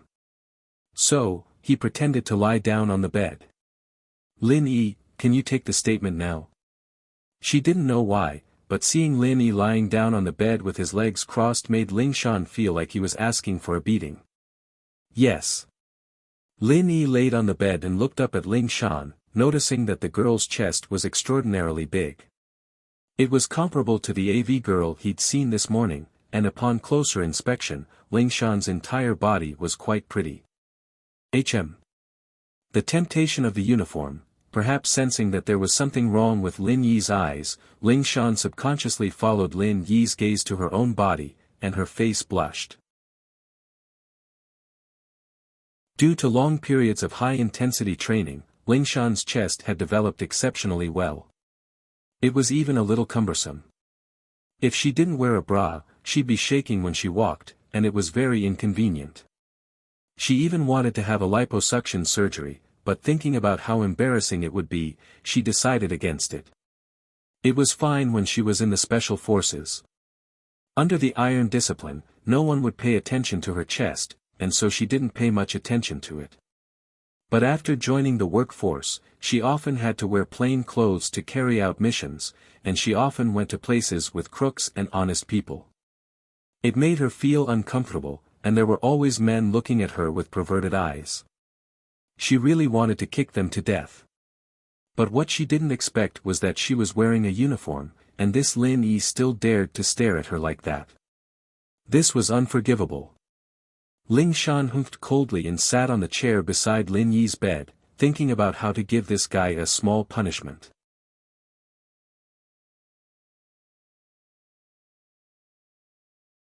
Chapter 41. The legendary, Ling Shan smiled mischievously. Lin Yi, where are you hurt? Left leg, at the base of the thigh. Lin Yi answered honestly, thinking that this was the content of the statement. Oh, let me see if it's here. Ling Shan pursed her lips as she moved her hand towards Lin Yi's left thigh. It looked like she was inspecting, but she was actually using a lot of strength. Ling Shan's face was flushed red with excitement, as if she could see Lin Yi crying and howling at the top of his lungs. That's what you get for making fun of me. That's what you get for looking at me like a pervert. I'll let you have a taste of my power today. Hiss. Lin Yi took in a cold breath, a weird expression on his face. Was there something wrong with this girl? Was this how she checked someone else's injury? Why was she using so much strength? It was fortunate that he had high endurance, otherwise he'd have screamed out already. Ling Shan was a little disappointed that Lin Yi didn't scream like she'd expected. Could it be that she wasn't using enough strength because she was being nice? And so, Ling Shan increased the strength in her hand once more, hiss. Oh. Lin Yi couldn't hold it in any longer and let out a low growl. What the fuck, was this for real? Lin Yi was just about to yell at Ling Shan when a cry came from the door. Fu. Yao Yao, what are they doing? Yushu asked Meng Yao, her face red. Shu, we can't watch anymore. It's not pure anymore. Meng Yao's face was red as well. They're doing something really evil, oh. Yushu, naturally, wasn't dumb enough to not understand what was going on. Ling Shan Sissa's so hot, doing something like that in the hospital. Could this be the legendary hitting planes? Ling Shan's back was facing the door, and her right hand was rubbing up and down Lin Yi's thigh. Lin Yi looked like he was about to die, and it was inevitable that people would misunderstand. From the back, they couldn't see where Ling Shan's hand was, so it was easy to think that she was helping Lin Yi hit the plane. Ling Shan didn't know what they were talking about at first, but Yushu's words about the legendary hitting planes made her shiver. Looking at the expression on Lin Yi's face, it was hard not to misunderstand. Ling Shan's face went feverish, and she was just about to explain when a cough sounded. It turned out that Faubert had come to Lin Yi's room with Meng Yao and Yushu. Seeing the situation, Faubert couldn't help but cough dryly. Officer Song, Mr. Lin hasn't fully recovered yet, and it's a public place in the hospital. It's not very suitable for him to do other things. I didn't. Ling Shan really didn't know how to explain things to Faubert. Forget it, hurry up and tidy yourself, we'll come in later. Faubert shook his head as he pulled Meng Yao and Yushu out of the room. He thought to himself, am I getting old? Was she unable to keep up with the times? She really didn't know that the Officer Song she'd met before was such a conservative person. Why was he so open today? Could it be that he had fallen in love with Lin Yi? Yao Yao, that Ling Shan's trying to steal food from the tiger's mouth. Yushu raised her fist angrily after leaving the room. What do you mean by stealing food from the tiger's mouth? Meng Yao's face was very red, her heart was beating very fast just thinking about what she'd seen. Lin Yi's your shield. What's wrong with her stealing it? Yushu said hatefully. Yao Yao, you can't let her get what she wants. What does that have to do with me? Meng Yao humphed. She felt that this Lin Yi wasn't a good person. Her impression of him had changed a little, but now her image of him fell to the ground once more. Doing something this dirty in the hospital was unforgivable. How unexpected, that famous cold beauty Ling Shan would actually do something like this. She really can change any kind of woman when she's in love. Yushu was very pissed off. She wouldn't be this angry if it were someone else, but it just had to be Ling Shan.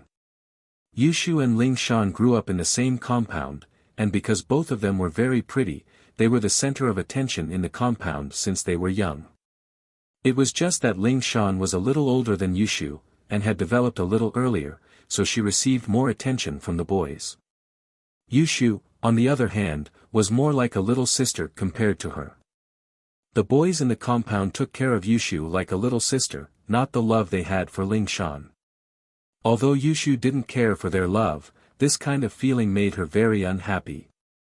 This was the first reason, and the second reason was also the reason why Yushu hated Ling Shan the most. Her brother was also one of Ling Shan's admirers, and Yushu could never forget the disappointment her brother felt when Ling Shan rejected him. Ling Shan said that she wouldn't find a man weaker than her, and this was also the reason why Yushu's brother, Qin Yuming, joined the army. "Shu, why are you so angry? Do you like that Lin Yi kid?" Meng Yao finally sensed something and asked Yushu curiously. "Me? Of course not. There's no way I'd like him." Yushu found it hilarious herself. It was a ridiculous thing to say. If you don't like him, then don't talk about him in the future. It bothers me. Meng Yao didn't know what was bothering her. Was it because she ate Lin Yi's saliva? Saw Lin Yi's dick? Got touched by Lin Yi?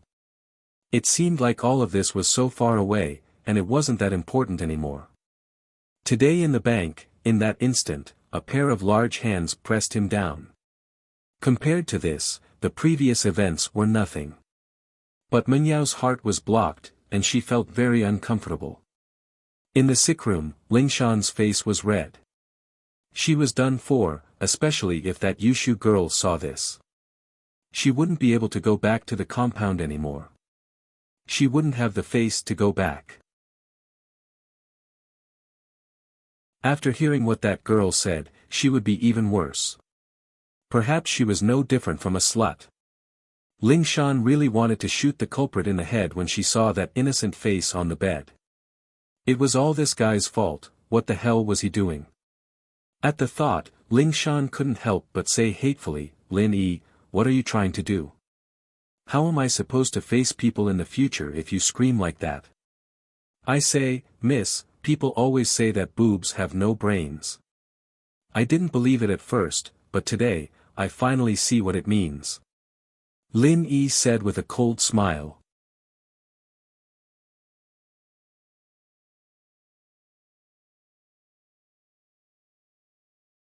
She'd never seen Huaijuan show any emotions on his face before, and it was as if the captain was always calm and collected.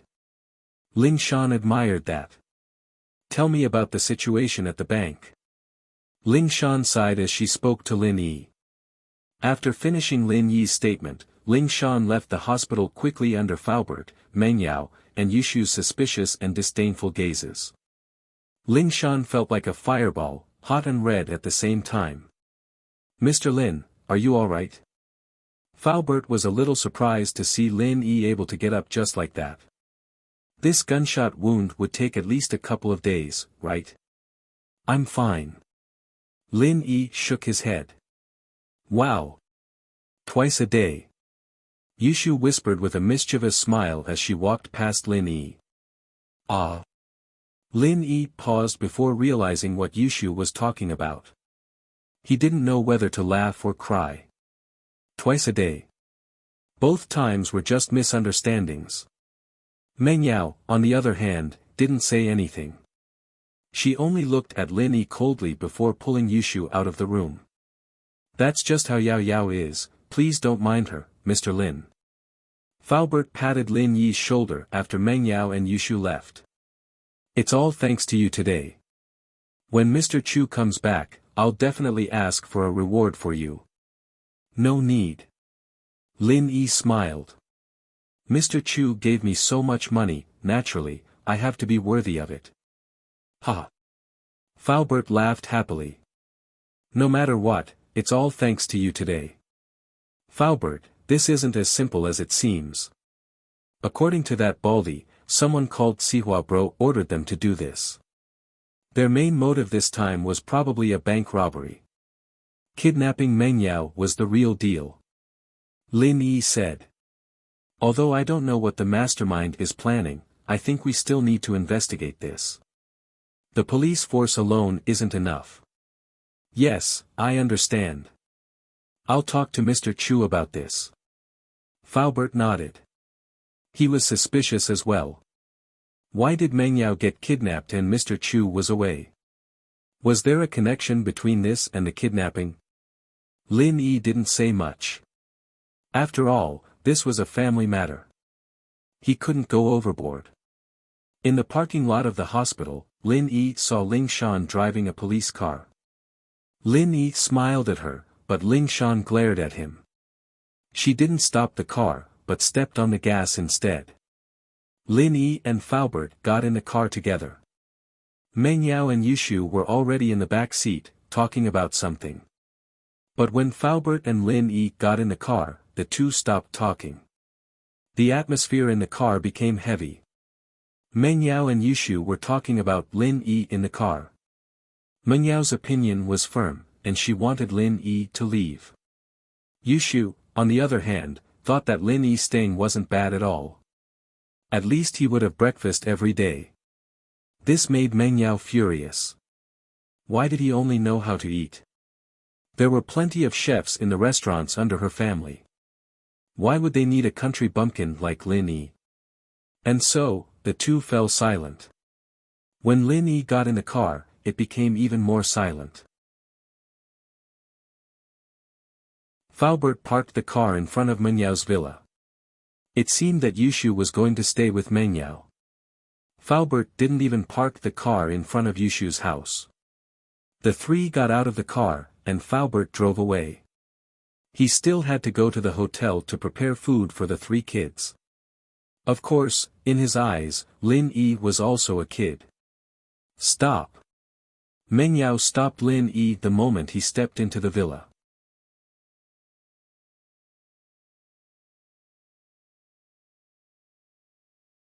Chapter 43.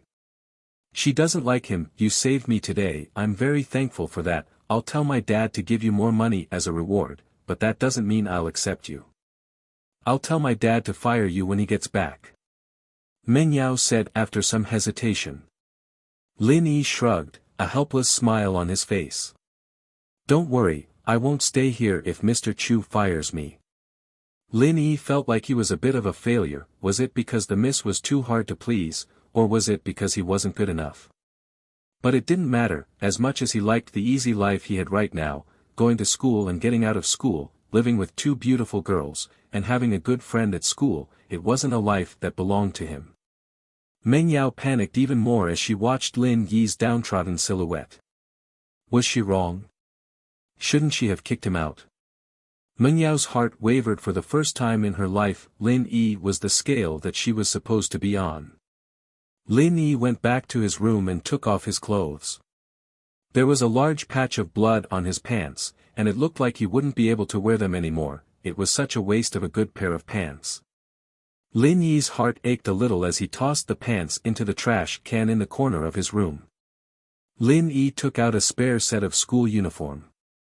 Lin Yi walked out of his room after changing. Meng Yao and Yushu were watching TV on the sofa, and Lin Yi didn't want to disturb them. He sat down on the sofa furthest away from them and started watching cartoons with them. Yushu glanced at Lin Yi before going back to watching cartoons. Meng Yao, on the other hand, didn't even look in Lin Yi's direction. Because of the bank robbery, it was already past 9 p.m. when he got home. Although Uncle Fu rushed to the hotel to get the food, it was already 10:30 p.m. by the time it was delivered to the villa. It was already 10:30 p.m. As usual, Faubert left after leaving the food behind. The only difference was that when he left today, he specifically reminded Lin Yi, don't forget to check if the door is locked at night. Protect the two girls. Don't worry, Faubert. Lin Yi gave Faubert a reassuring look. When Lin Yi cultivated at night, he could already replace sleep. However, that was also the time when Lin Yi's spirit and senses were at their sharpest. Even the slightest movement couldn't escape Lin Yi's ears. Therefore, Lin Yi was very confident about the safety of the villa at night. Oh! Yushu cheered as she smelled the food. I'm starving. There's finally food. Yao Yao sis, let's go eat. Meng Yao stood up and walked to the kitchen with Yushu. She was a little hungry as well, but there was an indescribable pressure in her heart. She wasn't as lively as Yushu.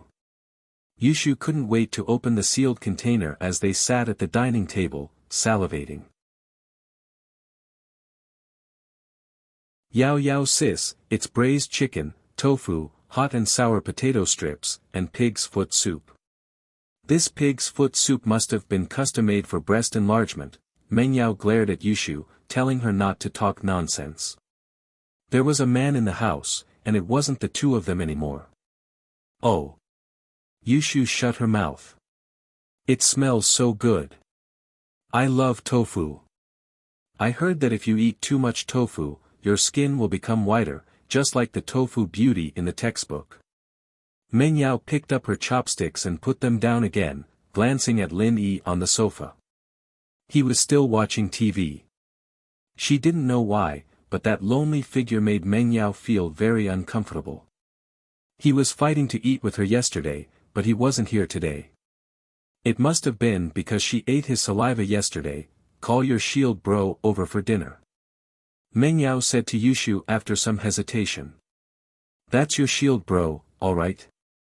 I don't need a shield. Yushu said with a smile as she looked at Meng Yao, trying to figure out what was going on. Why'd you call him over for dinner? Let's just ignore him then. Meng Yao said coldly, feeling a little nervous under Yushu's pressure. Oh, I'll go get him then. Yushu smiled and stood up, calling out to Lin Yi in the living room. Shield bro, it's dinner time. You guys eat first, I'll eat after you guys are done. Meng Yao doesn't like me. Lin Yi said gratefully as he looked at Yushu. This girl was really nice to him, after all. He didn't make her noodles for nothing. Meng Yao's hand shook when she heard Lin Yi's words, and a piece of braised chicken fell onto the table. Meng Yao wanted to cry. She was the one who asked Lin Yi to come over for dinner, and this guy was treating Yushu like a kind-hearted person. He even said that she didn't like him. What a waste of my good intentions. Yao Yao said. Yushu was about to say something when Meng Yao pulled her back. Ignore him, let him starve to death. Meng Yao said hatefully. She hated him to death. Ah. But Yao Yao, didn't you say you wanted him to eat with us?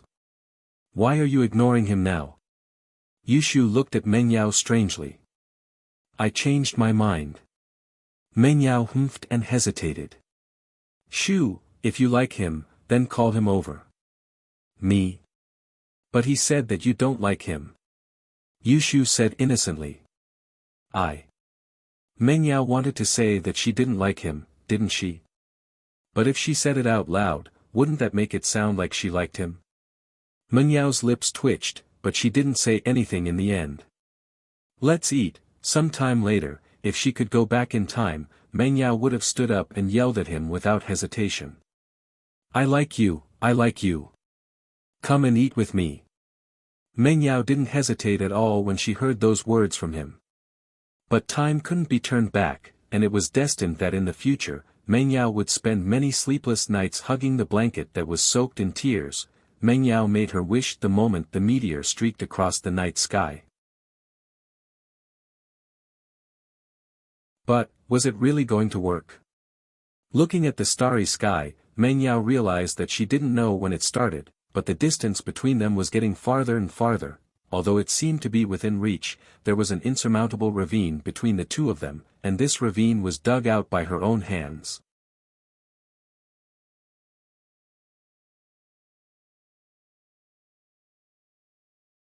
Chapter 44. Let me tell you a secret. After the two girls finished eating, they went upstairs. It was already very late, about 11 o'clock. They still had to go to school tomorrow, so they should rest early at this time. Lin Yi stood up and walked to the dining table, a beautiful smile on his face. He didn't hear what Yushu and Meng Yao were talking about, but he saw everything that happened after Yushu told him to eat and sat down at the dining table. The two girls spoke very softly, but they didn't expect Lin Yi to be able to read lips. Lin Yi heard every single word Meng Yao said. So the miss was a girl with a sharp tongue, but a soft heart. Lin Yi smiled faintly as he started cleaning up the leftovers. It wasn't really leftovers, since the two girls didn't have big appetites. They wouldn't be able to finish 4 big boxes of food no matter how hungry they were. They only took a few bites of the braised chicken, evidently afraid of getting fat. In fact, being able to eat Meng Yao and Yushu's leftovers was a great blessing to the boys. Pin Liang, for example, wouldn't get sick of it even if he had to eat it every day. Lin Yi was famished, and he let out a satisfied burp after finishing everything on the table. Footsteps came from behind him, but Lin Yi didn't turn around. He could tell from the footsteps that it was Yushu. The two's footsteps were slightly different, but Lin Yi could tell them apart. Wow! Shield bro, are you a pig? You can eat so much. As expected, it was Yushu. She was a little thirsty, so she went down to grab a drink when she saw the empty lunchboxes on the table. She jumped in fright. Haha. Lin Yi smiled. It's alright, but you two sure are wasteful, leaving so much food every day. We have you now, don't we? Yushu said disapprovingly. Evidently, it wasn't easy for them to understand the feeling of, who knows how hard it is to eat, in a big family like this. Lin Yi didn't say anything, he understood the difference in their environment, and there was no point in explaining things like that. Yushu and Meng Yao wouldn't understand anyway. Right, Shield bro, let me tell you a little secret. Yushu said mysteriously to Lin Yi as she took out a bottle of black tea from the fridge. What secret? Lin Yi blinked as he looked at Yushu. Sister Yao Yao said she didn't say she doesn't like you. You can eat with us next time. Yushu whispered. I see. I understand. Lin Yi nodded. Thank you.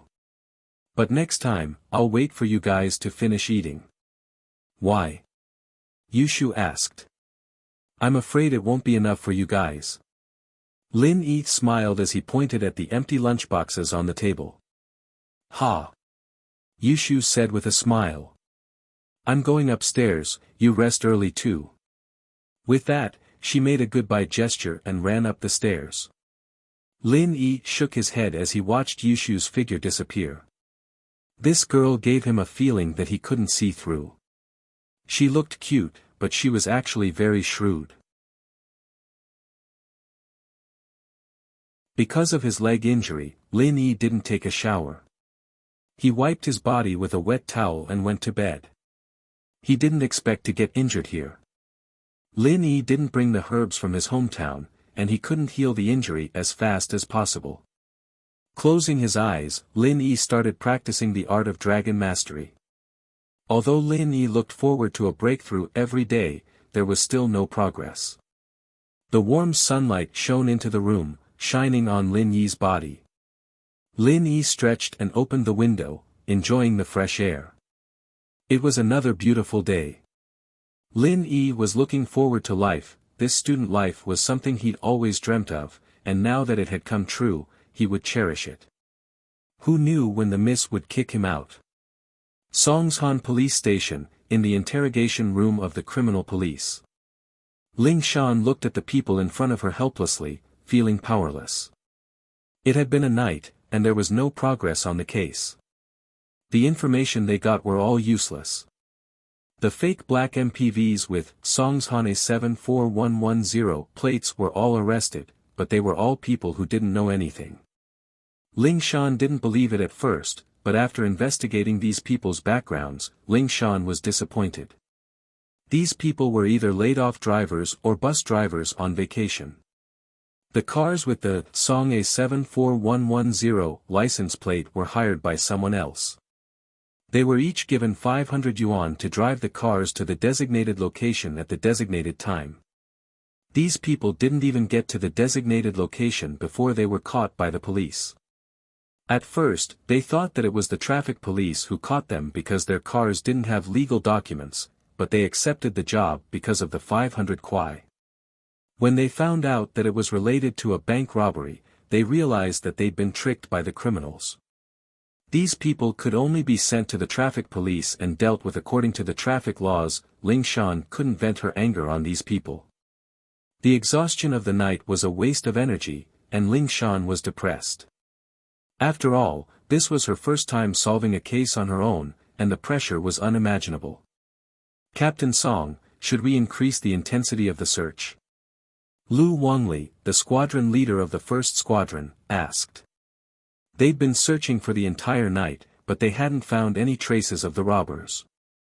If they continued searching after dawn, it'd definitely interfere with normal social activities, and so Ling Shan was hesitant.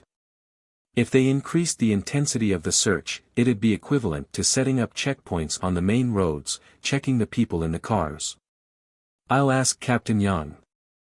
In the end, Ling Shan had no choice but to call Huaijuan and ask him what she should do in a situation like this.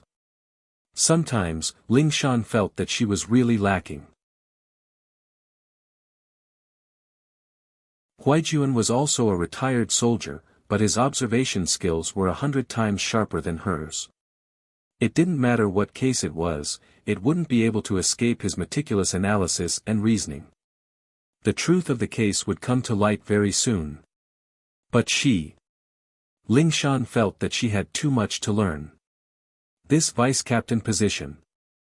Yes, Lin Yi was right, it really did seem like she'd gotten it through the back door.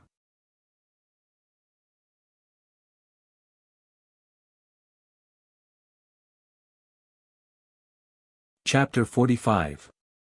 Sihua Bro. At the same time, a black van was parked in front of an abandoned warehouse on the outskirts of Songshan, but the license plate had been removed. Fuck, are these policemen crazy? Didn't they just rob 1 million?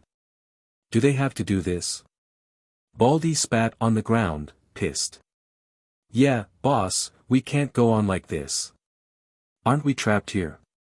Ma Lu was frustrated as well. Fuck, this is bad. Alright, stop complaining. I'm waiting for Sihua Bro's call.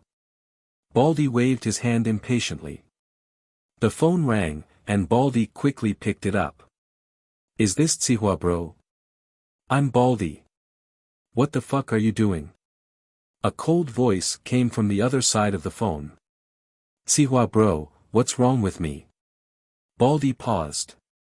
Did you take the money out of the bank? Sihua Bro asked darkly. I just brought it out. What's the big deal? Baldy said, feeling wronged. It wasn't easy for him to rob a bank, and if he didn't take the money with him, wouldn't it be a waste? Pig brain. What did I tell you? I told you not to take the money. Are you fucking deaf?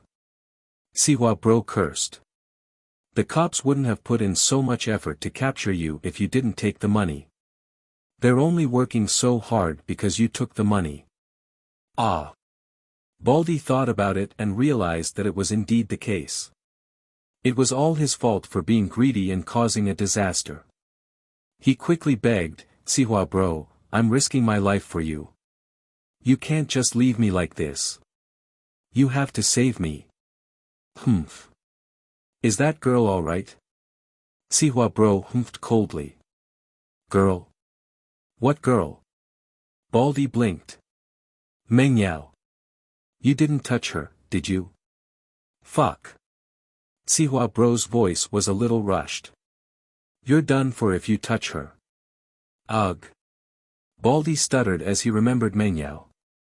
I'm sorry, Sihua Bro, she was rescued, what?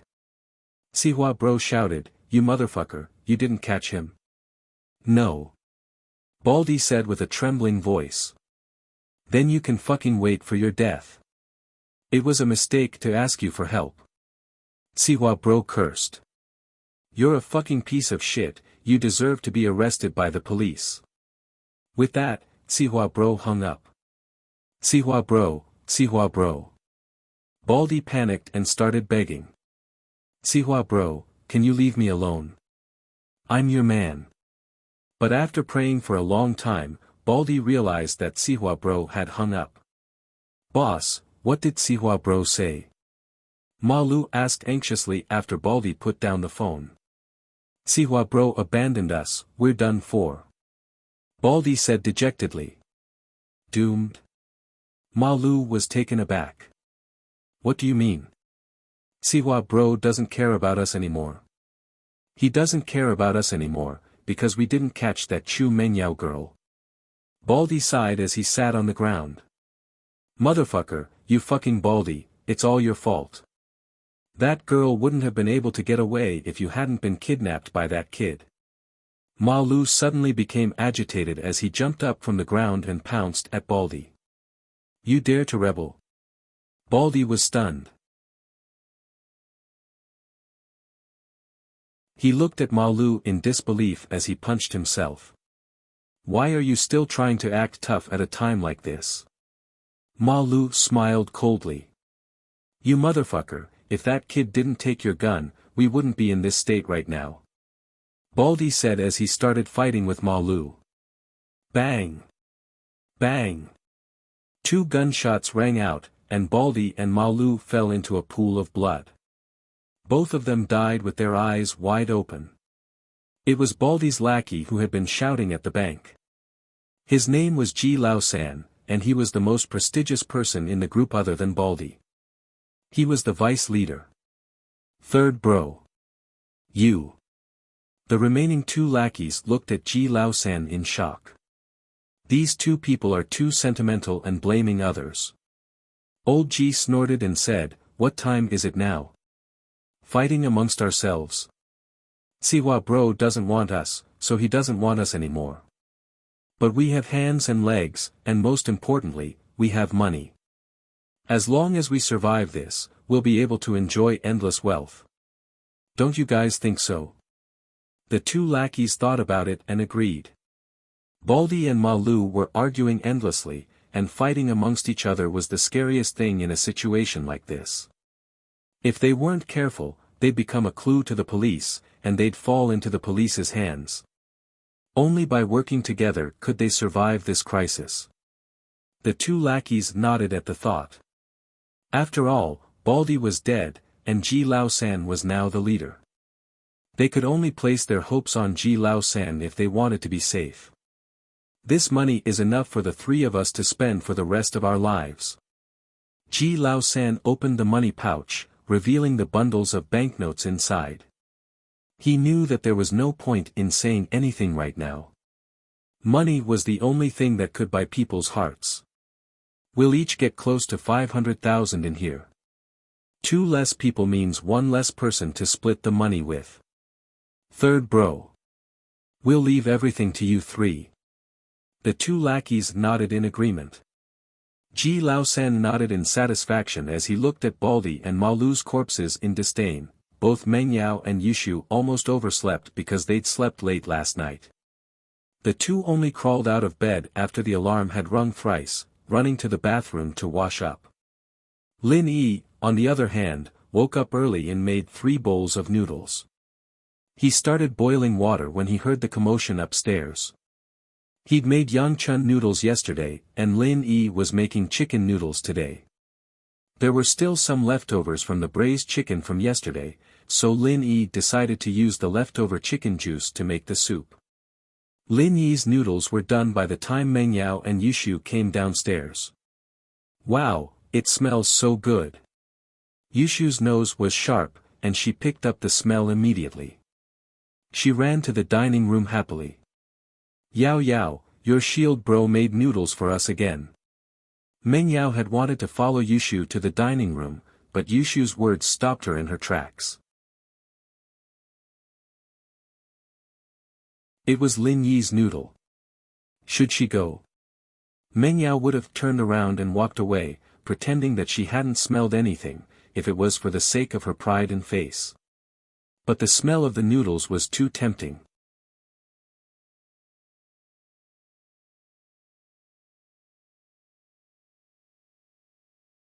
Chapter 46. Chapter 46, Getting Close to the Dean. Wow, it smells so good. It's so delicious. Yushu commented as she ate. What was the big deal? She'd had a bowl yesterday anyway, it wouldn't make a difference. Meng Yao gritted her teeth as she walked towards the dining room. Meng Yao's actions weren't missed by Lin Yi at all, and Lin Yi smiled faintly. This Meng Yao was quite an interesting character. Meng Yao, come eat your noodles. Lin Yi encouraged, hoping to motivate Meng Yao even more. Thanks. Meng Yao's voice was as quiet as a mosquito's, surprising both Lin Yi and Yushu. Was this still Meng Yao? Meng Yao picked up her chopsticks as she sat down at the dining table. She felt like crying as she stared at the fragrant noodles in front of her, wondering if she'd gone a little too far with Lin Yi. He was actually a really good person. Yeah, at least he was a qualified nanny. Faobert's car stopped in front of the villa punctually at 7 in the morning, and Meng Yao, Yushu, and Lin Yi walked out of the villa. Meng Yao didn't say anything, but there was less hostility in her eyes now as she looked at Lin Yi. Mr. Lin, according to the doctor's orders, you'll have to go to the hospital to get your bandages changed. Faobert said. I'll send Miss Chu and Miss Chen to school first, and then I'll drive you to the hospital to get your bandages changed. All right. Lin Yi nodded after some thought. The wound on his leg wasn't that big of a deal, but he didn't want people to think of him as a monster. Miss Chu, can you help Mr. Lin apply for leave? Faobert asked in a negotiating tone. Meng Yao didn't know what to say. She didn't hate Lin Yi that much anymore, but asking for leave on Lin Yi's behalf. How could she do that? Wouldn't everyone know that she was living with Lin Yi then? Faobert thought that Meng Yao and Lin Yi were still in conflict, so he turned to Yushu. Miss Chen, why don't you help Mr. Lin apply for leave? It's fine with me, it's just that Yao Yao doesn't want people to know that she's living with Lin Yi.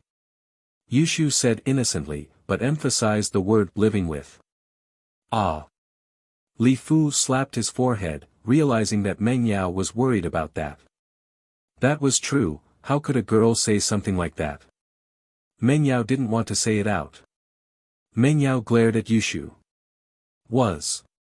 Yushu stuck her tongue out and shut her mouth. She'd said what she needed to say anyway.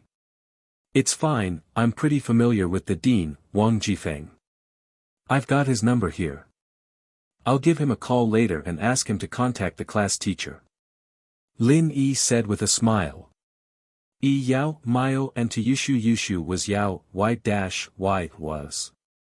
Long as long the dean, long Ridyu, Lin. That didn't seem possible. But if he didn't know the dean, he couldn't say something like that. Wouldn't his lie be exposed? Meng Yao and Yushu weren't the only ones who were surprised. Even Faobert was surprised. How did Lin Yi know the dean? Lin Yi saw through their confusion as well. He turned to Faobert. Faobert, can I borrow your phone for a while? Oh, of course. Faobert said as he handed his phone to Lin Yi. Lin Yi took out a piece of paper from his pocket. There was still some blood on it. He had accidentally stained it yesterday. He dialed the number on the paper, and the call went through after a while. Hello, is this Yushu? Lin Yi asked. Yes. Who is this? Jifeng was busy with his lover. He jumped when the phone rang. He picked it up and saw that it was an unknown number. His tone was a little unfriendly. I'm Lin Yi. Yushu, I hope I didn't disturb you. Lin Yi said with a smile. No. Yushu's heart skipped a beat. His tone became very friendly. Oh, it's Lin Yi. Look, how can I have anything good? Class is about to start. It's like this. I have something to trouble you with, Yushu. Lin Yi smiled. He didn't expose Yushu's lie. Yushu's tone was very nervous. It was obvious that he was doing something wrong. What is it? Let's hear it. Wang Jifeng secretly sighed in his heart. Sigh, it seems that my weakness has finally been caught. The next day, something came to find me. It's like this. I have something to do this morning, so I might be a little late. Please tell my homeroom teacher and ask for a leave. I'll be there around 10. Lin Yi said. Oh, that's it. Sure, no problem. When Wang Jifeng heard that it was a small matter, he immediately heaved a sigh of relief. Wasn't this easy to settle? It was just a phone call. Thank you, Yushu. I won't disturb you any longer. Please continue. Lin Yi said meaningfully. This kid. Jifeng put down the phone helplessly and went back to his work. Lin Yi, you really know Yushu? And you look really close. Yushu's mouth was wide open as she looked at Lin Yi in disbelief. I just met him yesterday, we just hit it off. Lin Yi, naturally, wasn't going to spill the beans about Wang Jifeng. He gave a vague explanation. Oh. Yushu cheered. That's great. I'll look for you if I need a leave in the future. Lin Yi smiled bitterly as he looked at Li Fu, who didn't have any expression on his face. Li Fu seemed to have run out of ideas on how to deal with the two girls, turning a deaf ear to their plan to skip class. All right. Lin Yi nodded. Li Fu, on the other hand, was re-evaluating Lin Yi. The young man looked like a normal guy, but his wits and bravery were undeniable. From the looks of it, his social skills were quite strong as well. And his ability to pick up girls. Even the police beauty Ling Shan, Faubert felt a headache coming on at the thought that two princesses wouldn't fall into his clutches, would they? It seemed like he should find some time to talk to Mr. Chu about Lin Yi. Meng Yao and Yushu got out of the car at the entrance of Songshan's first hospital, and Faubert drove Lin Yi to Songshan's first People's Hospital.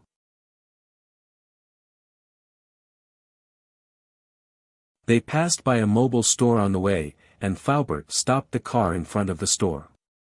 He turned to Lin Yi. Mr. Lin, you should get a phone as well. It'll be hard to keep in touch. Lin Yi nodded, he wouldn't be borrowing Faubert's phone to make calls otherwise.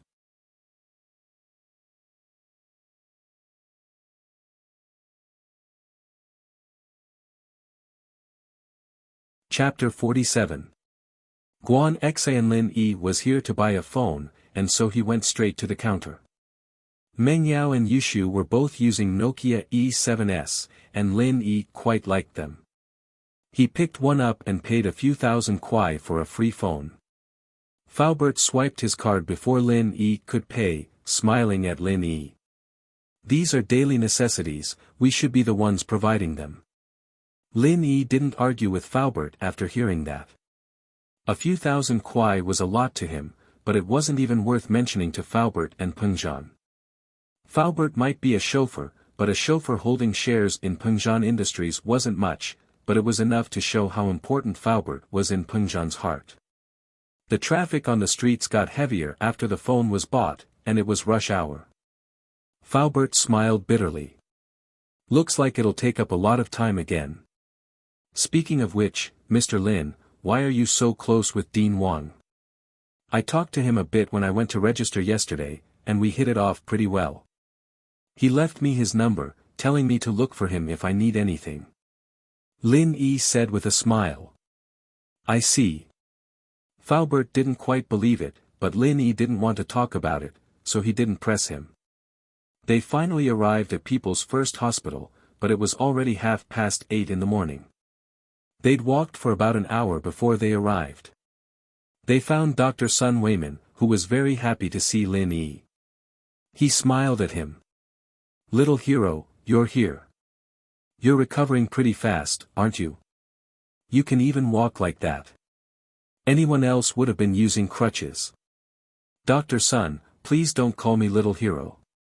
It's a little awkward. Plus, I'm no hero. Lin Yi was embarrassed by Sun Weiman's stare. Lin Yi felt that there was something wrong with Sun Weiman's smile. He deserves to be a hero. You deserve it. Sun Weiman waved his hand and smiled like an elder. But young man, you're a bit too romantic. Yesterday's incident with that female police officer, has become the talk of the hospital.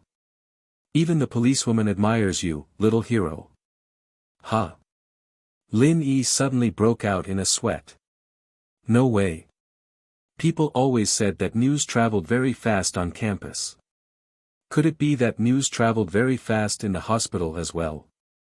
Huh, okay, I won't tease you anymore. Sun Weiman smiled as he wrote down a medical advice and handed it over to Lin Yi.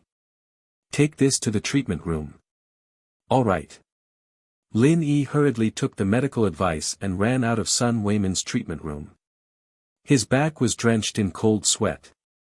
If that girl Ling Shan were to hear about what happened today, it'd be a huge problem. He'd tried his best to convince her last night, but she'd had nothing to say about it.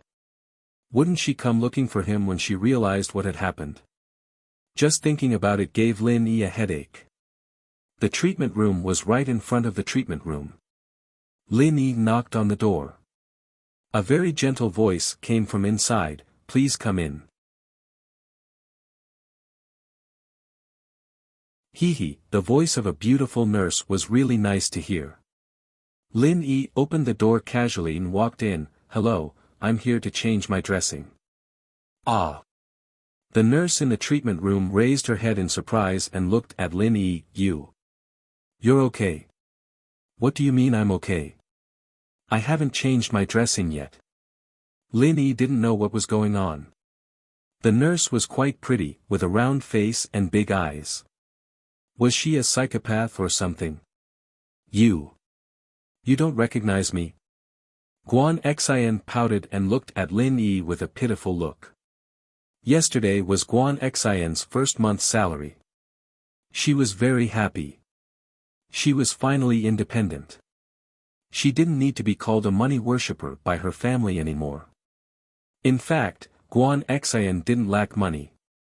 On the contrary, her family was very rich. But Guan Xian didn't want that. She wanted to work hard and earn her own money. After graduating from medical school, Guan Xian stayed in Songshan's First People's Hospital as a nurse. In fact, in this era of fierce competition, it wasn't easy to be a nurse. Many beautiful girls had to lower their heads to get the job they wanted. But Guan Xian's family background was there.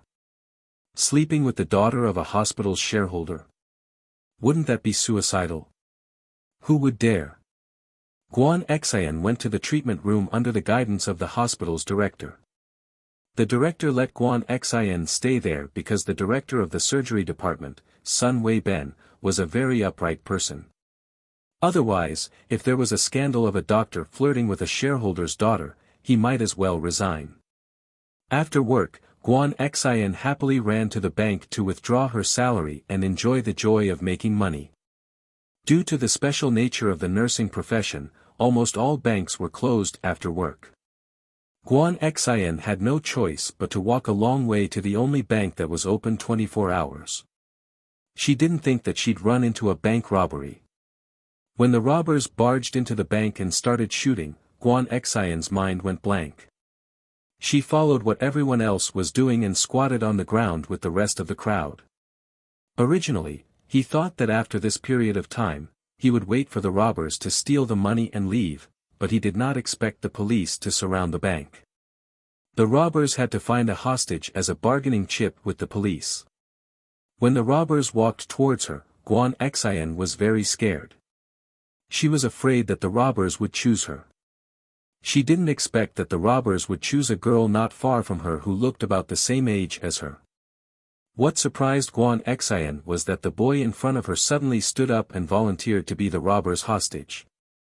Many people wouldn't even be able to hide in a situation like this. Who would volunteer to be the robber's hostage? Guan Xian admired the boy's bravery. But the robbers didn't hold back and shot at him. Guan Xian's heart almost jumped out of her chest.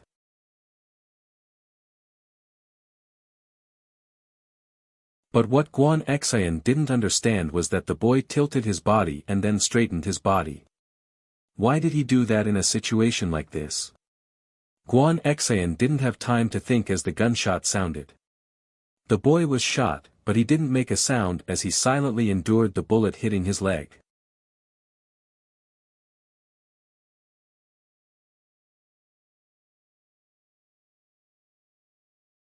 Chapter 48. An ambiguous moment. Guan Xian overheard all the doctors and nurses talking about a man named Lin Yi when she got to work this morning. She didn't think much of it at first, thinking it was just some gossip, but it turned out that they were talking about yesterday's bank robbery. Guan Xian, as the person involved, had the most right to speak. Everyone went into an uproar when she said that the young man in front of her stood up and offered to be a hostage. So it was all true. That young man from yesterday was a hero.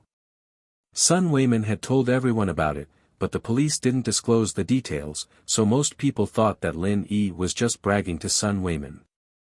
But now that Guan Xian had seen it with her own eyes, Lin Yi really was a little hero. What? He came to the hospital for treatment yesterday? That means he's out of the robbers' control. Guan Xian was overjoyed at Sun Weiman's words, as if a heavy stone had been lifted from her heart.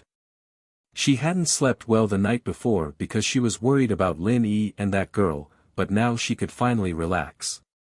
That's right. Sun Weiman smiled. Lin Yi, he's not simple at all. But Xian, you're really lucky.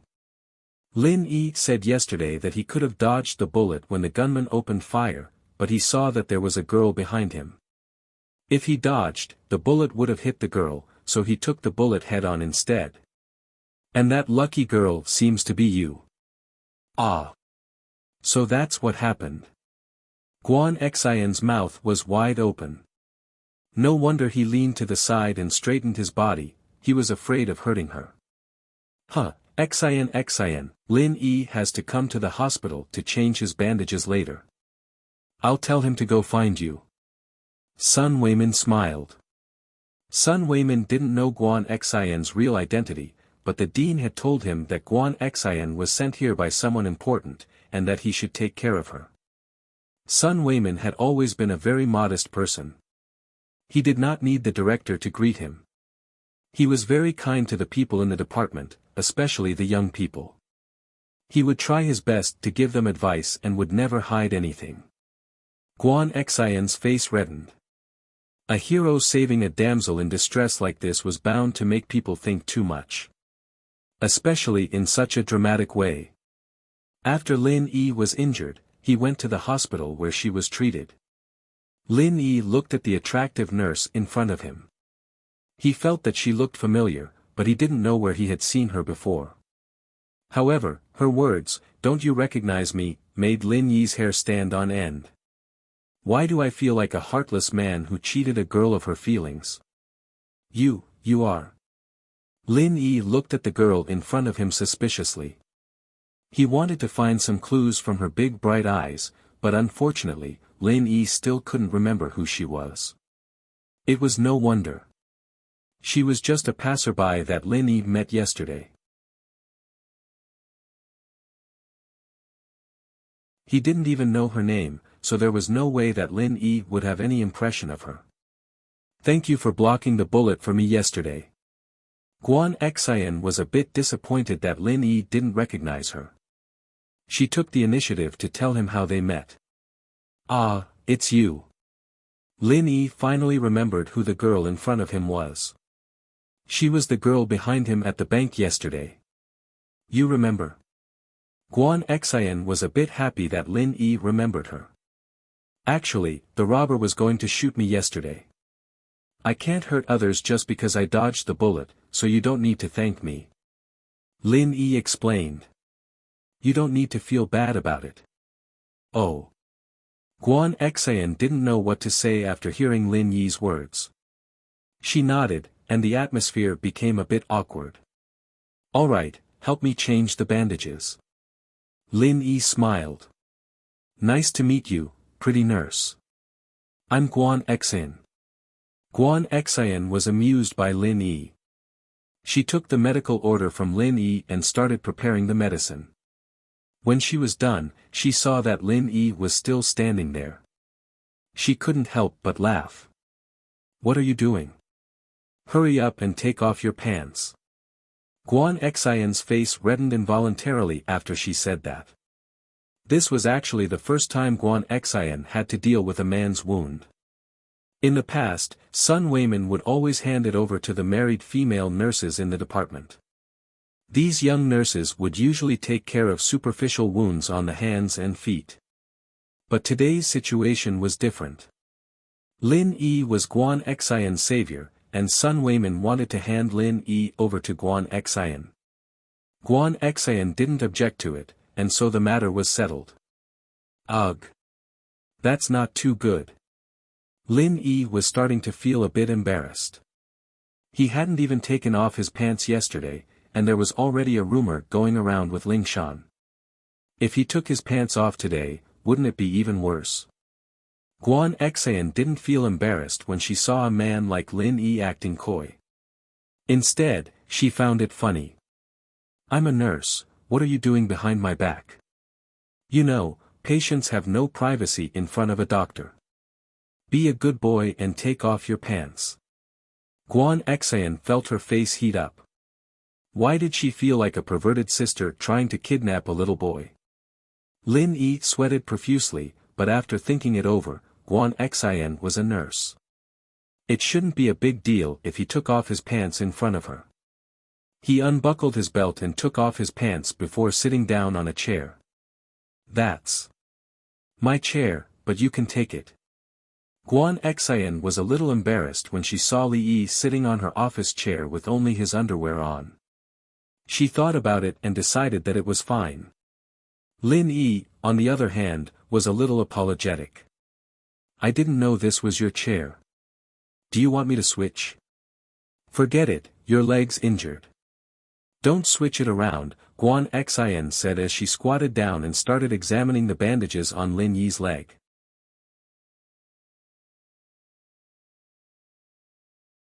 She didn't think that Lin Yi, who looked so skinny, had such muscles on his legs. No wonder he was able to leave with the criminals after getting shot. Guan Xian was a little surprised. Guan Xian carefully unwrapped the bandages, but the more careful she was, the more nervous she got. Especially when she saw the bulge in Lin Yi's underwear, Guan Xian felt her breathing quicken.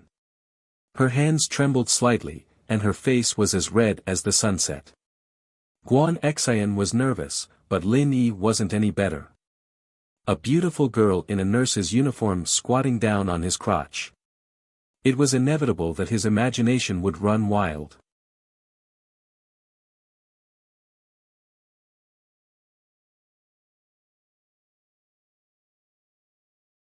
Chapter 49. Find me tomorrow. Guan Xian was feeling the warmth of Guan Xian's hand. She'd accidentally touched Lin Yi, so she couldn't help but lower her head in embarrassment. She didn't want Lin Yi to see the look on her face, and that was when tragedy struck. Ah!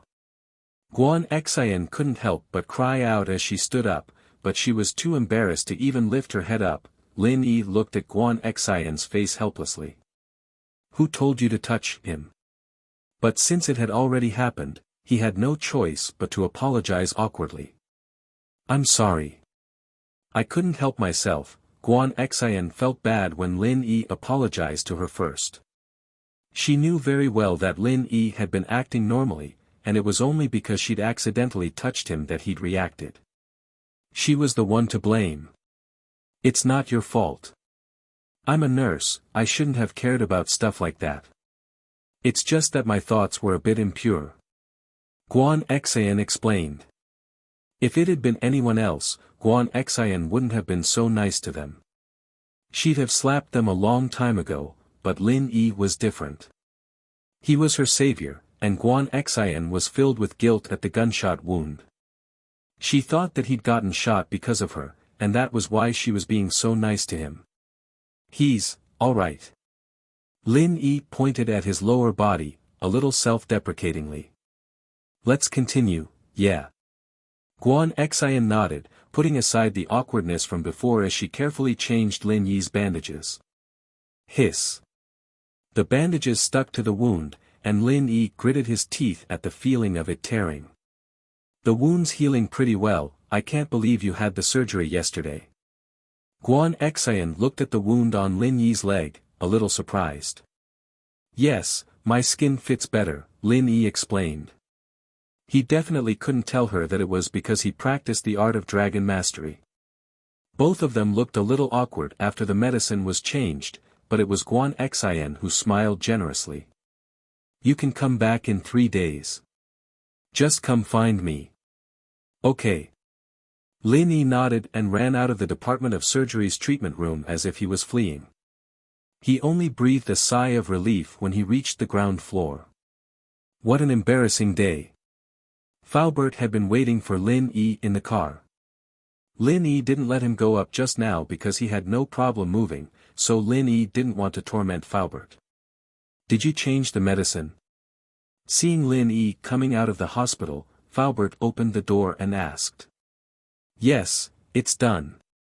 Lin Yi nodded. But you still have to come back tomorrow to see how the wound is healing. You can come back the next day. Guan Xian actually wanted Lin Yi to come back the day after tomorrow since she was off work the next day, but she was afraid that Lin Yi's wound would change again. That was why she wanted him to see how it was healing first. Lin Yi remembered the awkwardness of changing the medicine, and he didn't want to do it a second time. It wasn't a good feeling to see but not touch. I've contacted Mr. Chu and told him about what happened yesterday. Faubert started the car and said to Lin Yi. What did Mr. Chu say? Lin Yi asked quickly. Mr. Chu said he'll come back immediately, and we'll talk about it when he gets back. Faubert said. But Mr. Chu said that he has an inkling of who's behind this. Oh. Lin Yi froze. He didn't expect Peng Zhan to be so smart, figuring out who the mastermind was so quickly. It was already past the rush hour, and there were fewer cars on the road. Soon, Faubert drove the car to the entrance of First Middle School. Lin Yi got out of the car and waved at Faubert. Lin Yi carried his backpack and stepped into the school. The field was empty, and there were only a few students playing basketball. Evidently, they were the bad students who didn't go to class normally. Bang! A basketball rolled towards Lin Yi. Hey, kid, throw the basketball over here. A student with long hair in a black shirt shouted at Lin Yi. Lin Yi was in a hurry to go to class, so where would he find the time to pick up the ball? Moreover, the basketball didn't just reach Lin Yi's feet, but there was a certain distance between it and Lin Yi's feet. Motherfucker, I'm talking to you, didn't you hear me? Zhou Ruoming was immediately displeased. In this school, was there a student who dared to disobey him? Lin Yi heard Zhou Ruoming's curses, and he couldn't help but frown. Although Lin Yi didn't know who his parents were since he was young, it was still very displeasing to hear such insults. Lin Yi slowly turned around to look at Ruoming, pointing at him before pointing at himself. Were you talking about me? Yes, it's you. Are you fucking deaf? I'll count to 3, throw the ball to me, and we'll be fine. Otherwise, I'll fucking kick you out of this school. Zhou Ruoming looked at Lin Yi's clothes and knew that he was a poor student, so he didn't have any scruples when he spoke. Lin Yi didn't say anything. He walked straight to the direction where the basketball rolled, then he bent down and picked up the basketball. A group of lackeys around Zhou Ruoming cheered. Zhou Ruoming enjoyed the feeling of others kneeling under his feet. This feeling of being the school's overlord made him extremely refreshed. Brother Ming is still the most prestigious. One word, and that kid had to pick up the ball obediently. He was scolded, but he didn't even dare to fart. One of Zhou Ruoming's supporters praised him flatteringly. Humph, he's just a poor student. Zhou Ruoming said proudly, in this school, a person who dares to go against me, Zhou Ruoming, hasn't been born yet. Lin Yi stood up and turned to Zhou Ruoming with the basketball in his arms. Zhou Ruoming made a posture of getting ready to catch the ball, and signaled Lin Yi to throw the basketball over. Lin Yi looked at Zhou Ruoming's flashy look, and a slight curve appeared at the corner of his mouth. He suddenly raised his hand, and the basketball flew from his hand to Zhou Ruoming at high speed. Of course, Zhou Ruoming didn't realize that danger was approaching him. He still made a posture of catching the ball with his hands in front of him, ready to catch the basketball thrown by Lin Yi. Bang! The basketball hit Zhou Ruoming's hand. At first, Zhou Ruoming was still complacent about being able to catch the basketball from such a long distance. A group of lackeys around him also cheered and shouted flatteringly, "Brother Ming is so handsome. He's simply the new Jordan."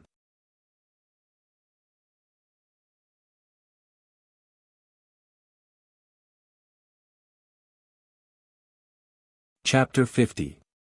A Murder Caused by a Basketball, Part 1, Ouch! Zhou Ruoming howled in pain. His wrist had been dislocated, and the ball had gone through his hands, heading straight for his face. Bang! Another loud sound. Zhou Ruoming didn't even have time to scream before he fell to the ground with blood spurting out of his nose. His blood formed a rainbow in the air, a cold beauty to it. Ruoming fainted from the slap, and his lackeys who were playing with him were dumbfounded as well. Was this still a basketball game? It was like a cannonball. Lin Yi looked at the culprit again, as if nothing had happened.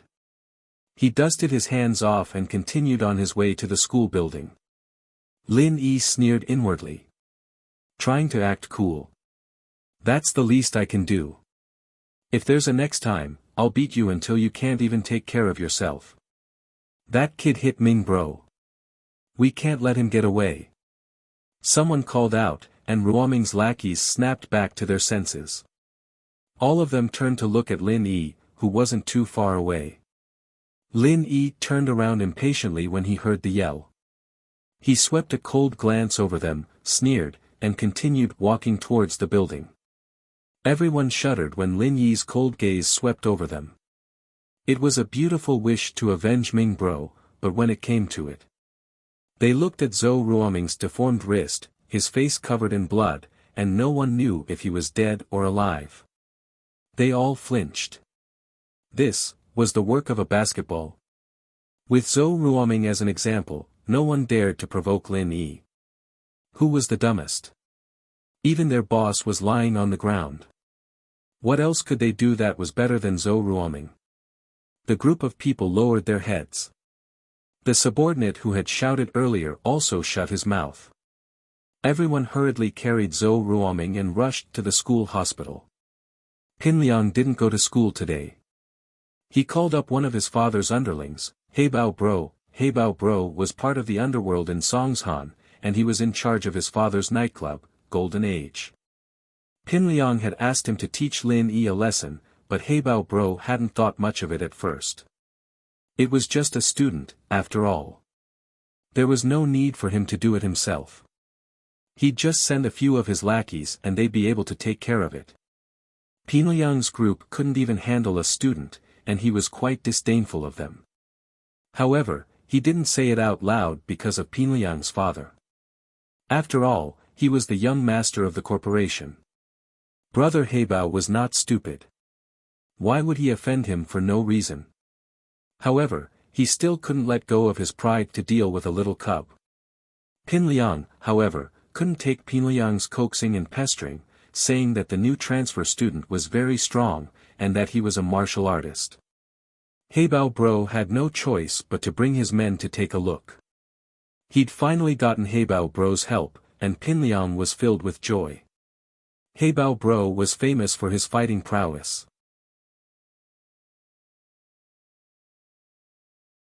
There was once a guy from the provincial mixed martial arts team who got drunk and caused a scene in a nightclub. Many security guards couldn't do anything to him, but Heibao Bro had taken that professional out in just a few rounds. Pinliang couldn't help but be impressed. As far as he was concerned, as long as Heibao Bro was involved, that Lin Yi kid could eat shit today. He wouldn't stop until he made him kneel in front of him and call him Liang Bro. However, Pinliang, Gao Xiaofu, and Zhang Naipeo had arrived at school early, and Lin Yi was nowhere to be seen by the time the first class started. Pinliang was starting to panic. Was the kid scared and not coming? Didn't that mean he'd wasted his time looking for Heibao Bro? There was no point in staying in the classroom without Lin Yi. With a wave of his hand, he left the classroom with Gao Xiaofu and Naipeo. Liang Bro, do you think that Lin Yi kid got scared after he went back yesterday? Maybe he pissed us off and decided not to come to school anymore. Xiaofu analyzed. That's a possibility. Pinliang frowned as well. This was what he was worried about the most. No way, he can hide for a while, but can he hide forever? Unless he doesn't want to study here anymore, but he just transferred yesterday. Is he going to quit today? Naipeo was quite troubled as well. Why was Lin Yi not coming to school after just one day? Fuck, it's been a long day. You know, Heibao Bro doesn't have time every day, he has to help my dad look after the place. My dad's gonna skin me alive if he finds out that I asked him to help me fight. Pinliang said worriedly. Man, you're right. If your dad agreed to let you be a gangster and let Heibao Bro be your bodyguard, Liang Bro, you'd be even better than Zhou Ruoming. That's all because he has a gangster brother to back him up. Xiaofu said. Let's not talk about that. My dad's counting on me to get into a good university. Pinliang sighed. If Lin Yi really didn't come today, then we'd lose a good chance to teach him a lesson. It'd be hard to get another chance like this in the future. Kong Xiaobo's here. Should we get Heibao Bro to teach him a lesson? Naipeo was still holding a grudge against Kong Xiaobo for kicking him yesterday. Fuck, you motherfucker, Kong Xiaobo doesn't need Heibao Bro to do anything. We'll beat him up with just a few of us. Xiaofu rolled his eyes. Can't you come up with any good ideas? Me? Come up with something good then. Naipeo said, a little pissed off. Alright, you two, stop arguing. Pinliang waved his hand impatiently, finding a step to sit down at the edge of the arena. He took out a cigarette and put it in his mouth. Piak.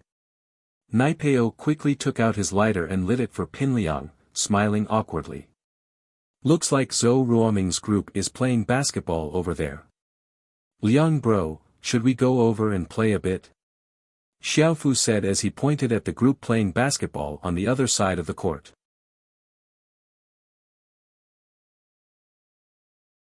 Not interested. Pinliang looked at Zhou Ruoming and the others, shaking his head.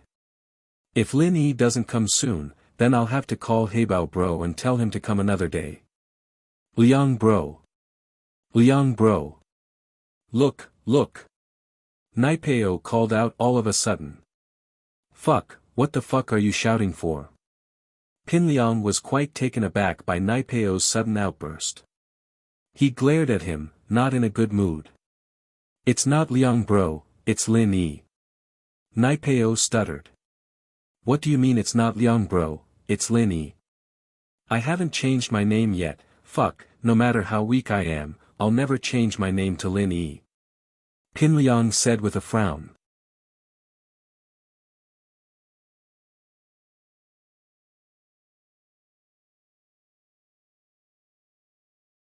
Chapter 51. A Basketball Case, Part 2, What? Lin Yi? He's here. Where is he? Pinliang was startled as well, raising his head to look in the direction Naipeo was pointing at. As expected, Lin Yi was walking in leisurely in his school uniform, his bag slung over his shoulder. Fuck, this guy's pretty relaxed. Naipeo wasn't very happy looking at Lin Yi's carefree face. He'd almost gotten a concussion from the guy yesterday, and he still had a bump on his head and a couple of band-aids on his face. Just thinking about it pissed him off. Liang Bro, should we go over? Xiaofu said subconsciously. Go over? Why the hell would we go over? You think you can beat him? Pinliang said as he looked at Xiaofu. Did Lin Yi think he was that good at fighting? Wasn't he the same as yesterday? Xiaofu reacted immediately. The three of them had been beaten to a pulp by Lin Yi yesterday, and going over now was just asking for trouble. He shrunk his head and looked at Lin Yi helplessly. Qin Liang and the other two were still pissed off when they saw Zhou Ruoming stop Lin Yi and let him pick up the ball. They stared at Lin Yi as if they were watching a good show. Ha, this is great. Someone's going to take care of Lin Yi for us. Xiaofu said as he watched the situation unfold. Zhou Ruoming was a ruthless man, especially with a gangster brother. If Lin Yi were to get into a conflict with him, he wouldn't even need to go after Lin Yi. Zhou Ruoming would be the one to kill him.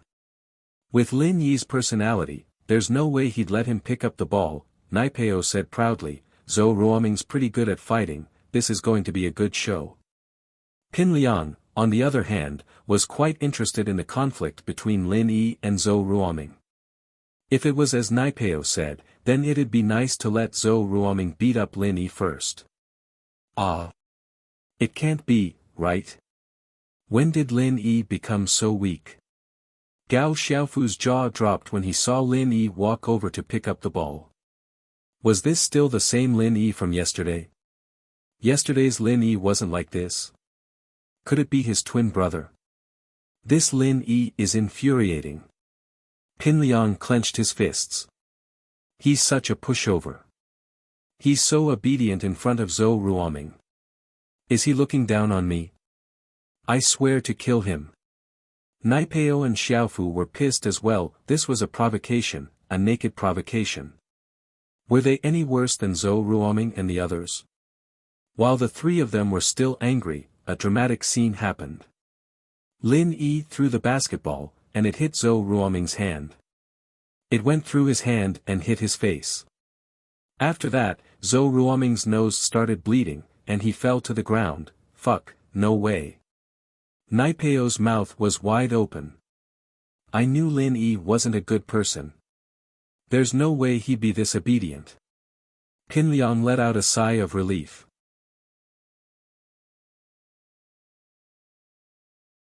To be honest, he was pissed that Lin Yi had lowered his head to Zhou Ruoming, and now that he'd seen Zhou Ruoming fall to Lin Yi like he had yesterday, he was finally able to vent his frustration. Zhou Ruoming wasn't even as good as he was yesterday. Zhou Ruoming's really unlucky this time. Fuck, who told him to piss off that Lin Yi kid? He's a fucking lunatic. Xiaofu couldn't help but gloat at Lin Yi's actions on the balcony yesterday. Looks like only Heibao bro can take him on, we're not his match at all.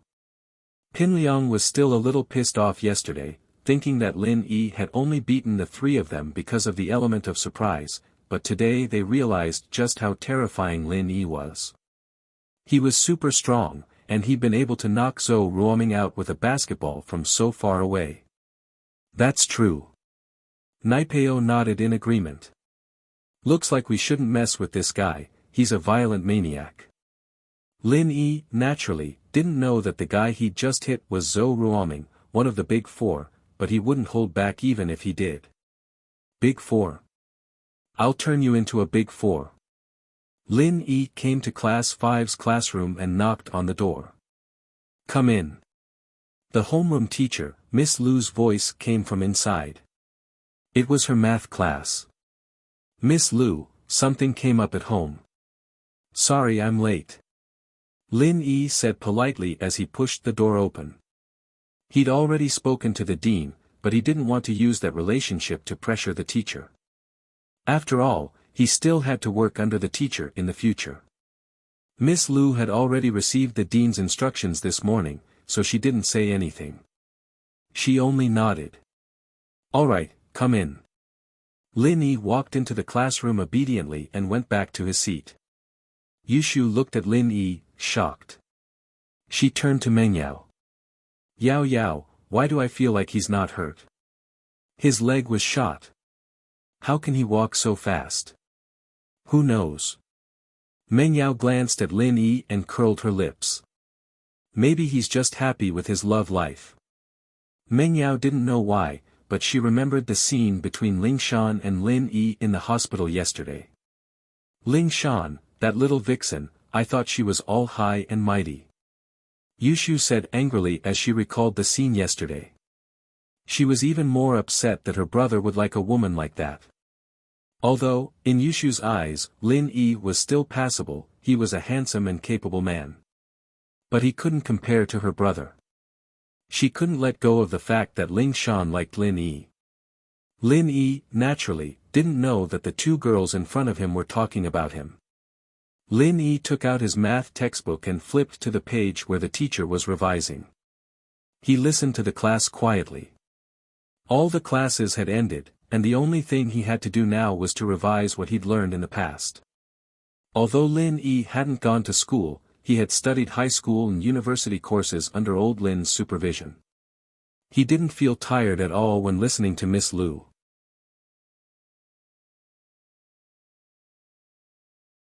Lin Yi wasn't some kind of prodigy, but his memory was better than most people's.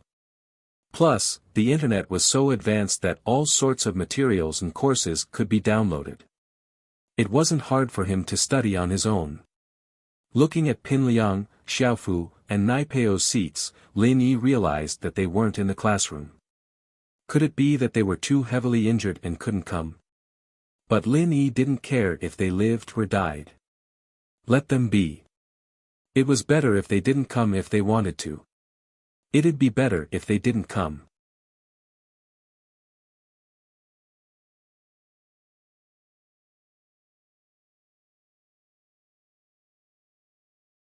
Chapter 52.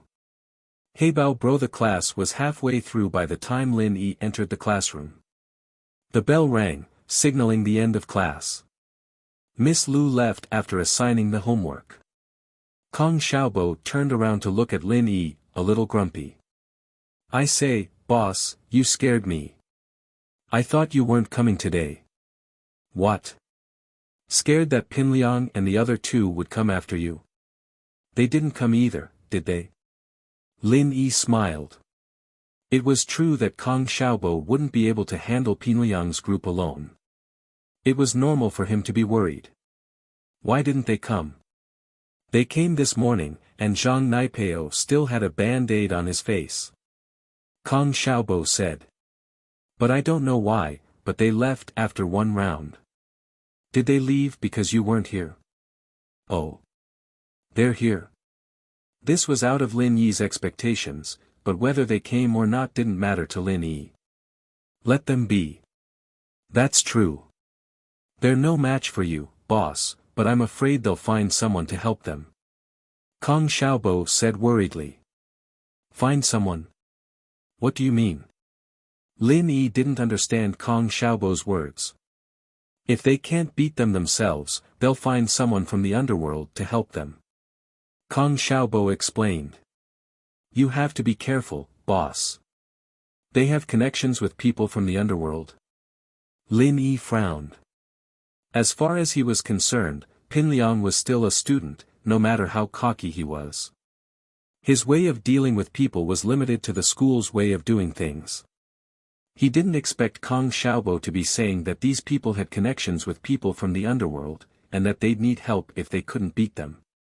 Of course. One of the big four, Zhou Ruoming, has a brother in the underworld. Kong Xiaobo said, last time when he fought with the boss of number 2 middle school, he asked his brother to come. Oh, his older brother was bare-chested, very tough, and had tattoos on his body. His underlings were all holding steel pipes and knives in their hands. Before the fight even started, the boss of second high was already scared shitless, kneeling on the ground and begging for mercy. The more Lin Yi listened, the more he frowned. He didn't expect these students to be so arrogant. This was somewhat beyond his expectations. Was his lesson yesterday too light? Let's go to the bathroom. Let's talk on the way, Kong Xiaobo said to Lin Yi as he stood up. He and Lin Yi were sitting at the back of the class, so he waited until almost everyone had left before he stood up and walked out of the classroom. What's the content of our school's break? Lin Yi asked. Pin Liang had called him to the washroom yesterday, so he didn't participate. You didn't go yesterday. Oh, I don't think I saw you yesterday. Kong Xiaobo said after some thought. It's a set of radio sports the school created. It's easy, you can learn it in one go. There's a PE teacher leading the way. Kong Xiaobo and Lin Yi quickly went to their seats after leaving the classroom.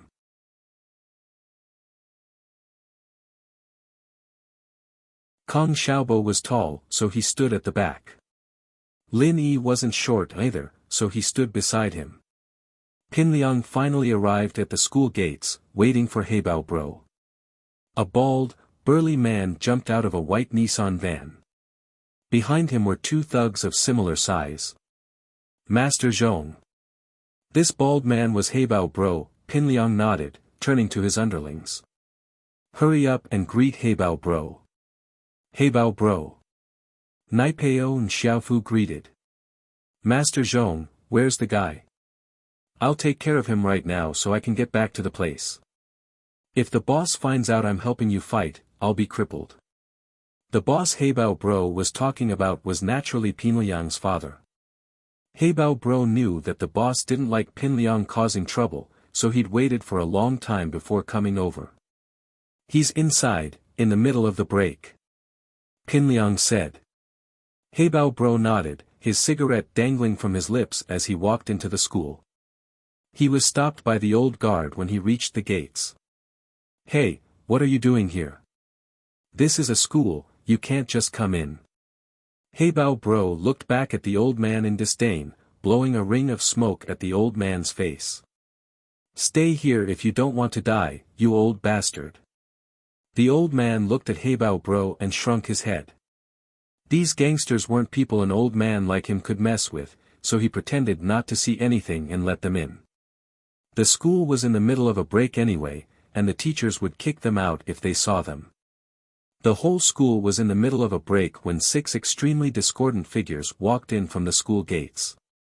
3 of them were alright, with Pin Liang, Naipeo, and Xiaofu looking more like students, but Heibao Bro and the others behind them didn't look like good people at all.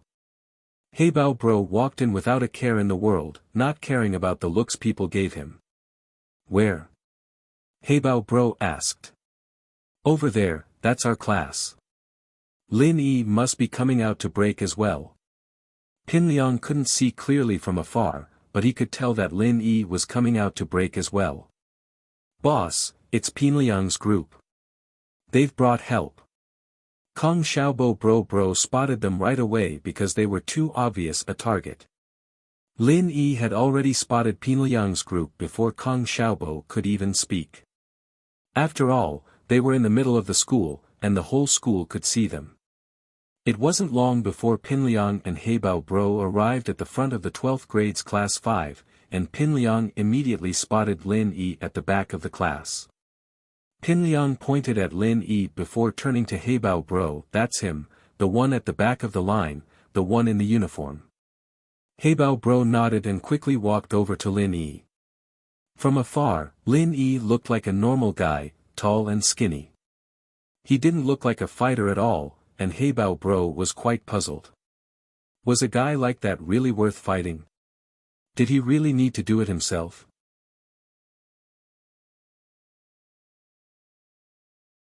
Other than his good looks, Heibao Bro didn't see any good points in Lin Yi. He just looked like a poor student no matter how he looked at him. He didn't look like he could fight at all. But since the young master had given him the order, Heibao Bro decided to end the fight as soon as possible so he could return to the nightclub. You're Lin Yi. Heibao Bro walked up to Lin Yi, biting on his cigarette as he looked at Lin Yi from the corner of his eyes. Yes. Lin Yi replied faintly. Do you know why I'm looking for you? Heibao Bro didn't look friendly at Lin Yi's arrogance.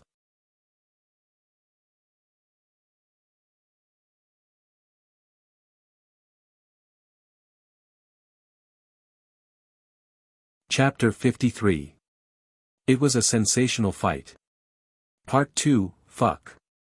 You're pretty fucking cocky, huh? Heibao Bro was infuriated by the tone Lin Yi was talking to him. He reached out to grab Lin Yi by the collar. Lin Yi reached out with his left hand and grabbed Heibao Bro's right hand, using his right hand to pinch Heibao's cheeks. With a flick of his hand, the cigarette in his mouth was sent flying into his mouth. Ouch! Heibao Bro howled as the cigarette went down his throat, burning a huge blister. Lin Yi's left hand pushed the panicking Heibao Bro to the side. Heibao Bro's mouth was wide open as he fanned himself with his hands, panting like a puppy with its tongue out to cool down. Zhou Ruoming lay in the school hospital for half a day, getting massaged before finally waking up. After putting a band-aid on his nose, he was helped out by his subordinates. Even then, his head was still ringing. "What the fuck, which class is that kid from?" Zhou Ruoming said hatefully. "Find him. I'll beat him up so bad his mother won't recognize him." "We don't know either." Zhou Ruoming's men didn't know which class Lin Yi was from either. There were too many normal students in school uniforms like this, and they wouldn't attract any attention at all.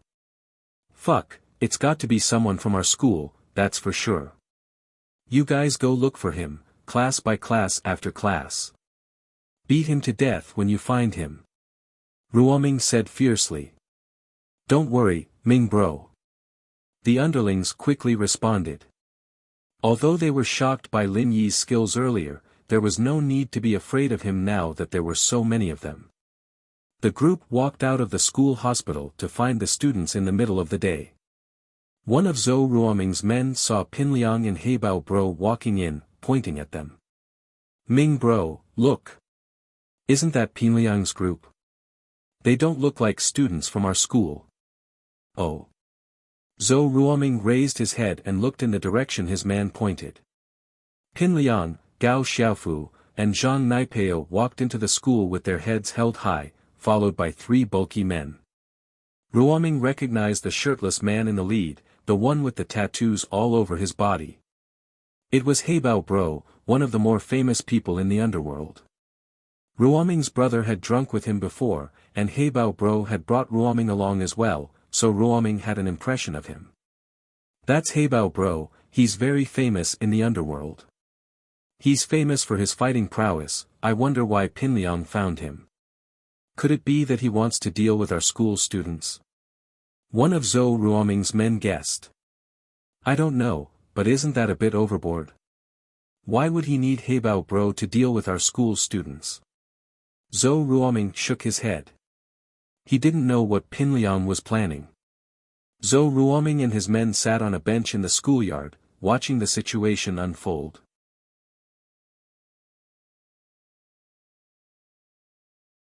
Ruoming was very curious as to who it was that made Pinliang go to such lengths to get so many people to deal with him. All of a sudden, Ruoming remembered seeing Pinliang's group beaten black and blue last night. He'd asked Pinliang what was wrong, but Pinliang didn't say anything. Could it be that he'd been beaten up by someone, and was here to take revenge? Zhou Ruoming found it more and more plausible. He couldn't help but find it funny. Pinliang was getting more and more screwed up, getting beaten up by his school students, and even asking people from the underworld to take care of it. What was even funnier was that this fellow actually said that they were playing around and fighting. Ming Bro, why does that guy look so familiar? One of Zhou Ruoming's men pointed at Heibao Bro, *. Isn't that the guy who hit Ming Bro with a basketball? Another man recognized Lin Yi immediately. Zhou Ruoming looked at him. It really was the guy who hit him with the basketball this morning. "Ming Bro, what do we do now?" Zhou Ruoming's men were getting ready to take credit. "Don't do anything. I think this guy pissed off Pinliang. If that's the case, let Heibao Bro take care of him. We're not in a rush," Zhou Ruoming said faintly. Zhou Ruoming's expression was calm, but his heart was in turmoil.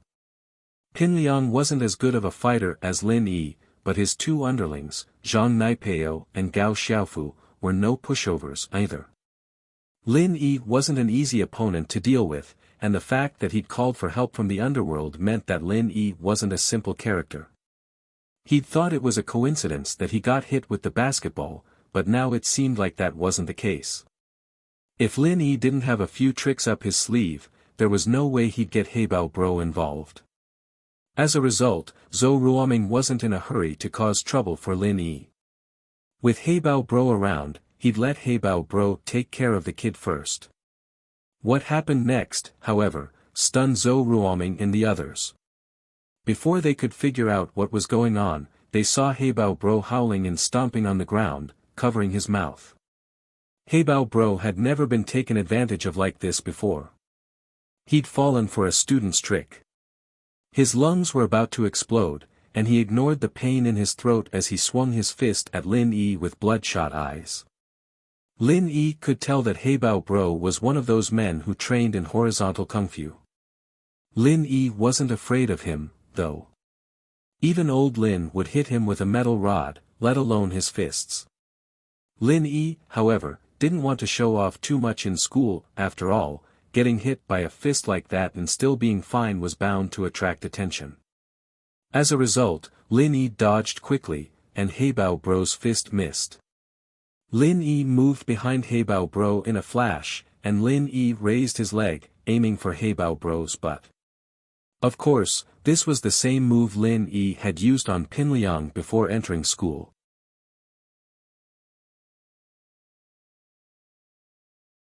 Lin Yi wanted to use this simple move to defeat the man in front of him, and so he acted more like a street thug, without any technique or technique. Lin Yi didn't want to expose his kung fu in public, since old Lin had taught him to focus on assassination. Lin Yi didn't want too many people to know his background, and so he used brute force. Heibao Bro was a lot heavier than Pin Liang, but Lin Yi's kick could even leave a hole in a car, let alone Heibao Bro. But Lin Yi didn't want to be accused of injuring and crippling someone in public. A lesson was enough. He didn't want Heibao Bro's pelvis to explode, crippling him for the rest of his life.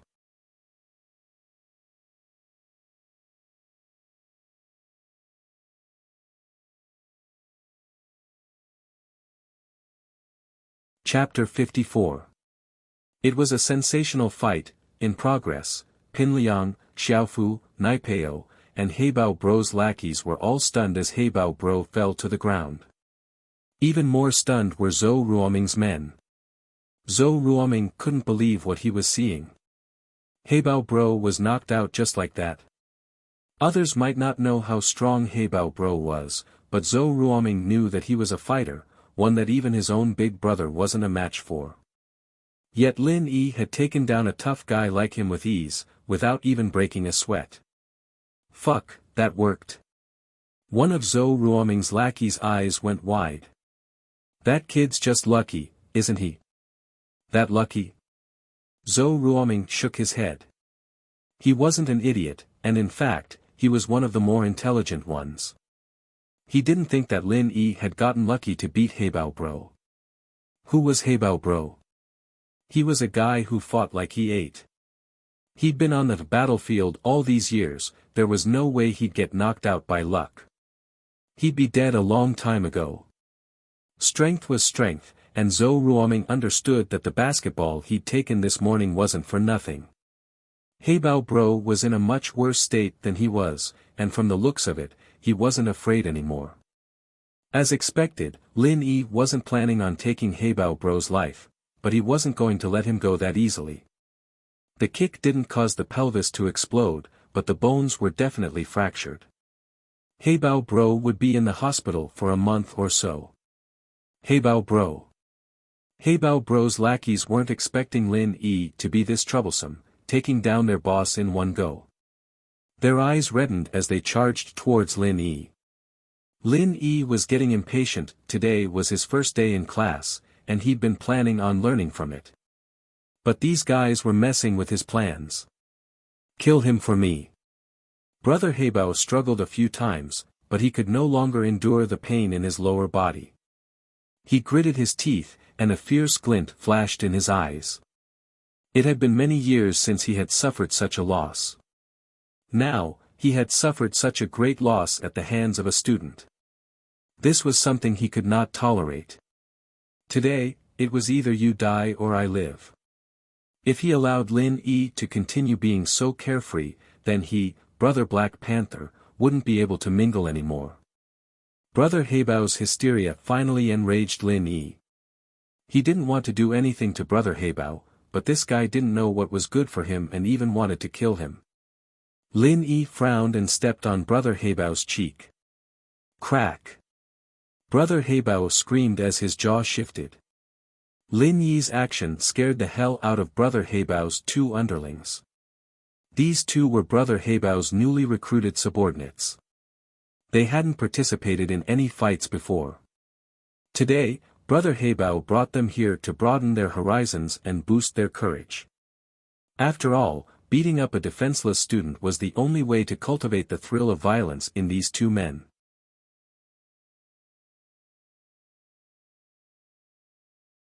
But now, the situation was the exact opposite. The one who was beaten to a pulp was indeed Brother Heibao. This was a godlike existence in the eyes of these two underlings.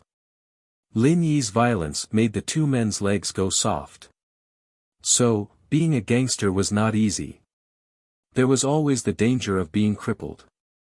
It was not as glorious as they had imagined. Today, a student could beat Brother Heibao to a pulp. Tomorrow, he would meet someone even more ruthless. The two men didn't dare to think about it. At this moment, the two men had the intention to retreat. They were afraid that Lin Yi would vent his anger on them, so they subconsciously shrank back. Fuck your mother. No one will live today. Brother Heibao suddenly stretched out his right hand and pulled out a pitch-black counterfeit handgun from his pocket. He pointed it at Lin Yi. Counterfeit handguns were commonly known as shotguns. They were handguns that were not processed by a regular arsenal.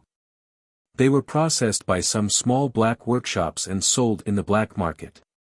Their accuracy and safety were much worse than regular handguns. However, they were still very popular among the gangsters. After all, with such a gun on their body, they could take it out at a critical moment. Who would dare to act rashly without thinking? Brother Heibao had brought this handgun with him just in case. He never imagined that he would pull it out in this situation, a school, the most unlikely place to take it out. The conflict on Lin Yi's side had already attracted the school's attention, and a couple of the PE teachers were planning to kick Heibao Bro's group out of the school. After all, assaulting a student in broad daylight under the eyes of the teachers was a disrespect to the teachers. Especially the tall and burly PE teachers, they were eager to give it a try. What the hell is going on? Wang Jifeng, who had rushed to the scene, saw the teachers talking amongst themselves, and hurried over to ask. Mr. Wang, I think it's 12th grade class 5's Pinliang. He brought a few thugs to the school to wreak havoc. Zhang Xiaohua from the sports team said. He was in charge of 12th grade class 5, so he knew Pinliang. Zhang Xiaohua hated this rich second generation who didn't study and only knew how to fight and wreak havoc every day, but there was nothing he could do about it. Now that he was able to snitch on Pinliang in front of Jifeng, he felt great. Pinliang. Wang Jifeng frowned as he raised his head to look at the group of gangsters not far away. Just then, the situation changed. Heibao Bro was kicked to the ground by Lin Yi, and his head fell to the ground. Wang Jifeng, too, saw the person who kicked Heibao Bro. His mouth twitched. Why was this guy here? At first, Wang Jifeng thought that Lin Yi was quite polite. He might have been introduced by the shareholder Pengzhan, but he didn't look like a rich kid at all.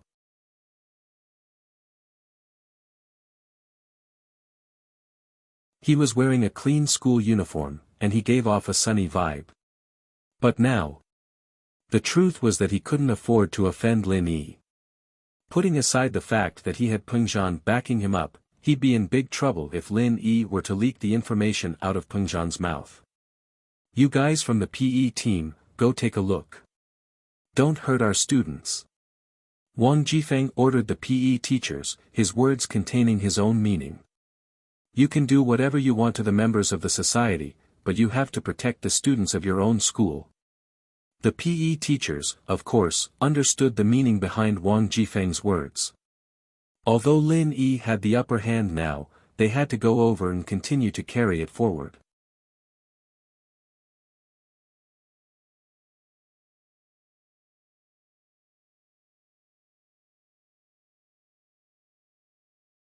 Chapter 55. It was a sensational fight. Part 2. Guns. They're armed. Zhang Xiaohua pointed at Heibao Bro in shock. After hearing Zhang Xiaohua's words, the other teachers also looked at Brother Heibao. Wasn't that right? Heibao Bro had a gun in his hand, and he was pointing it at Lin Yi. Don't go. Call the police.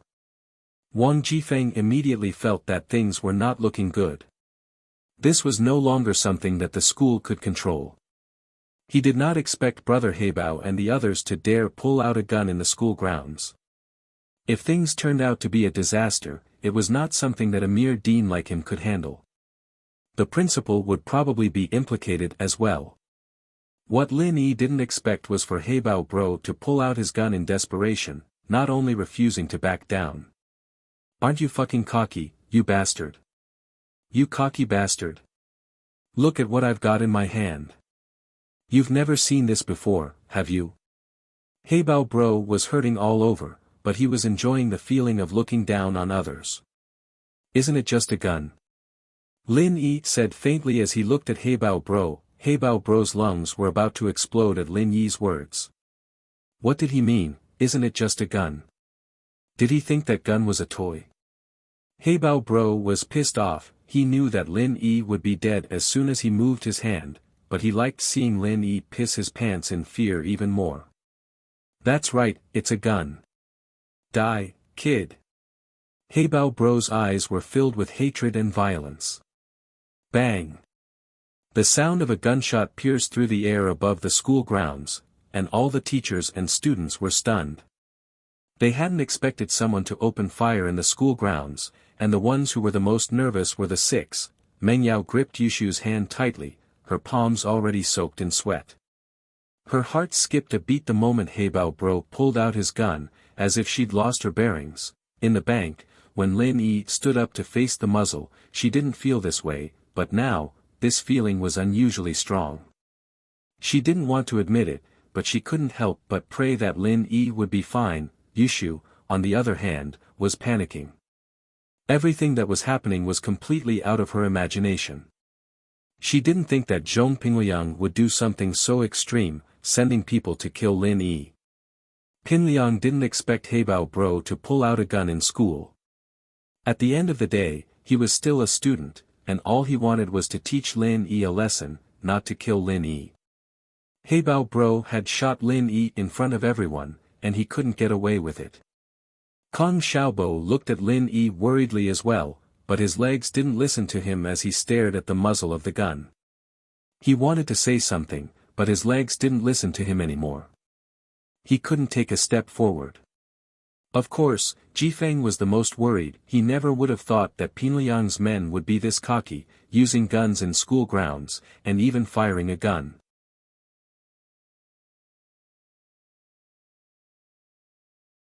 Ah! Heibao Bro let out a heart-wrenching wail. All the fingers on his right hand were gone, and only half of his palm was left. It was a ghastly sight. The gun had exploded.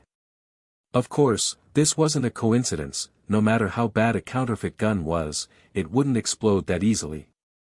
But before Heibao Bro could fire, Lin Yi stepped on the gun's barrel, changing its shape. But it all happened in the blink of an eye, and even Heibao Bro didn't notice it. He didn't even look at the gun after it was stepped on by Lin Yi. He raised his hand and fired at Lin Yi.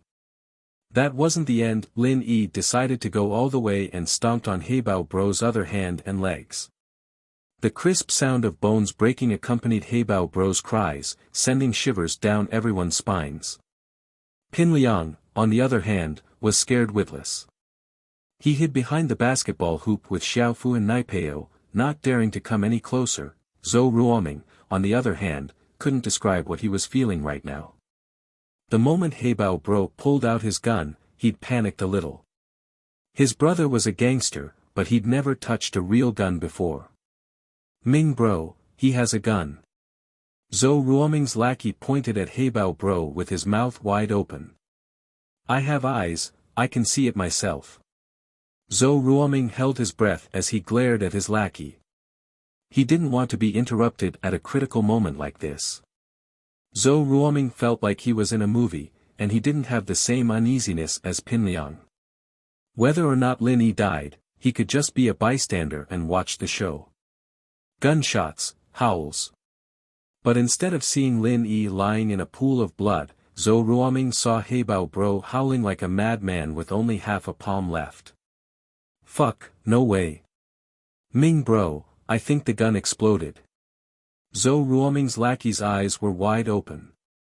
Don't mess with this kid anymore. Zhou Ruoming felt a chill run down his spine as he watched Lin Yi step on Heibao Bro. This kid's a fucking lunatic. Zhou Ruoming didn't want to say that in front of his lackey, but he had to. He didn't want his lackey to mess with this violent maniac, and that would only bring more trouble to himself. Zhou Ruoming knew his own limitations. Even Heibao Bro wasn't a match for Lin Yi, and he'd only end up as an appetizer. But, to cover up his embarrassment, Zhou Ruoming added, this kid's a fucking lunatic. What he was trying to say was that Lin Yi was a lunatic, and normal people couldn't compare to a lunatic. That way, he could save his face. In actuality, Zhou Ruoming didn't even need to explain to his lackeys. His lackeys were already scared out of their wits. They didn't have the guts to mess with someone who could beat up a gangster like Heibao Bro. This guy's only good at acting. Meng Yao let out a breath of relief when she saw that Lin Yi was fine, but she still put on a cold face. She wanted to say that he was acting, but didn't think it was a proper word. The words came out as acting.